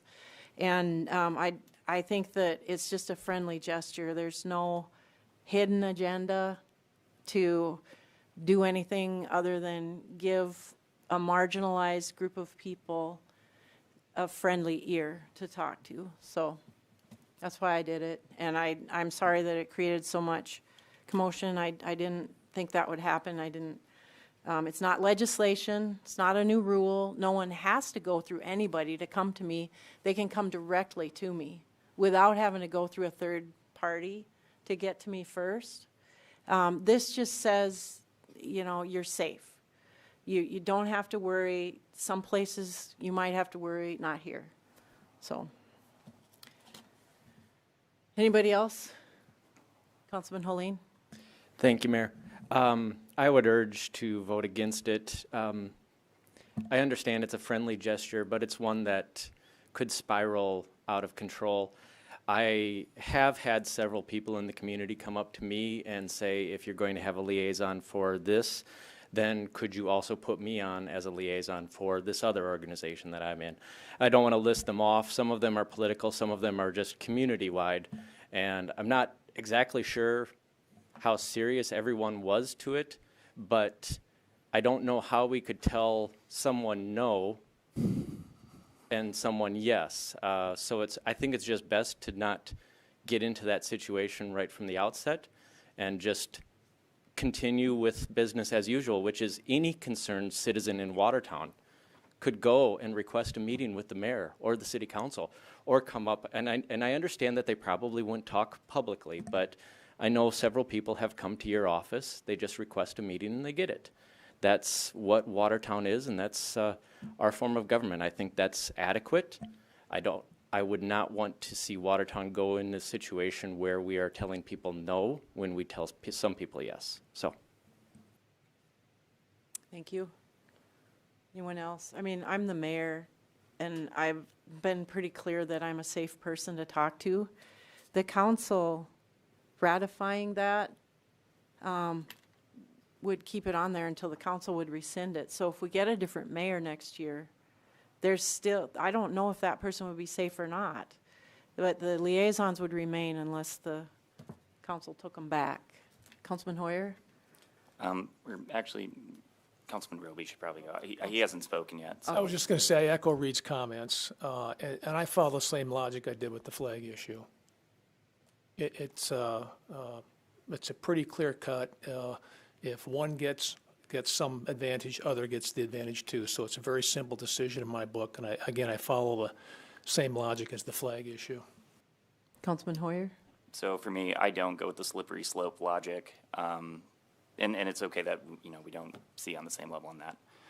But I welcome any discussion if somebody felt like they needed a liaison to the mayor. For me, this is slightly different in the fact that it's a personal identification thing. It's not like an organization, it's not a group, it's more than that. Same way that if you went to a doctor's office and you were being checked out for something as a female and you had a male doctor and you didn't feel comfortable with a male doctor, you could ask for someone else to be in the room with you or whatever you felt like would protect you or your rights and make you feel comfortable and safe. And, if my daughter needed something like that, I would be there to, asking for that same treatment. So I guess that's where I sit on it, and I don't see how it changes the day-to-day for most things, just because I'm not a member of that community, but I still feel like if that generates a safer feeling for somebody and facilitates them to be able to, discourse as they feel freely or more comfortable, then I'm good with that. Anyone else care to speak? Councilman Albertson? Mayor, I know that you're a very open person and that people can come into your office at their will and sit and visit with you. I agree with the other two gentlemen that said that, to me, it just opens up something that I'm not sure that you want, I think you want it to be open, and I think if somebody comes in and says you will do this, we would set you up for something that you probably wouldn't even want. So that would be my thought on it. Thank you. Anyone else? All right. Oh, Councilman Roby? The motion's to approve, right? Yes. Thank you. Motion to approve the liaison appointments. I'll call for action. All those in favor signify by saying aye. Aye. Aye. All those opposed signify by saying nay. Nay. Hey, Roll call vote, please, Kristen. Okay, Albertson, Nate, Bueller, Nay. Hoyer, Aye. Pauline, Nay. Lallam, Nay. Rademski, Nay. Roby, Nay. Vilhauer, Nay. Y. Aye. Motion fails. All right. Is there any other old business? Councilman Albertson, did you have old business? Oh, the hand went down. Is there any new business? Councilman Hoyer. I know that an email got sent to me today about it. I'm sure everyone else saw it too, but just maybe we start a discussion on sidewalks near schools. I mean, that was a pretty moving photo, seeing somebody in a wheelchair in the street wheeling to school or in that neighborhood just because there is no sidewalk on that block. So it might be time that we start discussing just sidewalks in a radius to our places of education, or just even the sidewalk discussion in general, since we've brought it up a little bit, and maybe correcting some of these things that we've let go to the wayside over the years. If he's not on there, will you please forward that email message to the Public Works Director Sure, absolutely. and to make sure that he's in the loop? And the rest of the council, please. I didn't get anything. Oh, you okay. didn't all get it. But yeah, I think it's worth discussing, especially since we just did a study on like walkability and stuff, and we're looking at it in the downtown. We might as well look at those other areas. I know that my ward has a lot of lacking sidewalks. I'm sure that other parts of the town that are a little older have these troubles too. So yeah, I think it's important because we shouldn't have children walking in the street on the way to school in the winter, things like that. Right, I tend to agree with you. So, Councilman Roby? Do you want to know where I stand? Yeah. Okay. Thank you for that. Any other new business? Any liaison member reports? Councilman Vilhauer? Two things to report from the utilities end of it. You heard the numbers from Kristen in the budget proposal for 2021. We did receive a 2% increase plus another $250,000 for 2021. That was essentially a $150,000 increase over and above 2020. So grateful for that.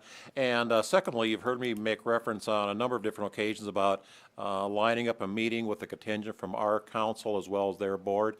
And we met on August 28th. There was Councilman Lallam and Holeen and myself, along with the mayor and Kristen, visiting with their board chair and vice chair and two of their staff. Good meeting. I think it was, they had a chance to hear, board members and council members had a chance to hear from each other's perspective.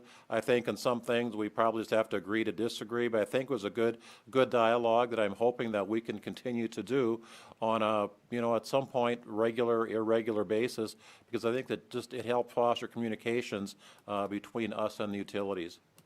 Yes, I agree with everything. That was an excellent meeting and a really good step forward for our community to work together with the utilities. Councilman Bueller? Yeah, I just want to thank you folks for taking that initiative and doing that. But I got to tell you, I'm kind of surprised that we haven't done this in the past. I mean, this is something that should have been ongoing for a number of years. And so I hope we can. How many board members were at that meeting? Two. Just two. They have 5 board members, so yeah. Limited to 2. I was on the board at one time. Yeah, it was Greg Solomon and Lisa Carrico, our president and vice president. Thank you. All right, thank you. Any other liaison member reports? Any announcements? We do need to go into executive session tonight pursuant to SDCL 1-25-2 to discuss and consult with our legal counsel on contractual matters. We do not expect to take any action upon coming out, though, so look for. Madam Chair, before that motion? Sure. Okay, I thought maybe we had a gentleman been sitting there all night and you wanted to, okay.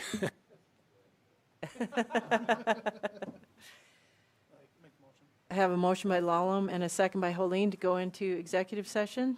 Any discussion? All those in favor signify by saying aye.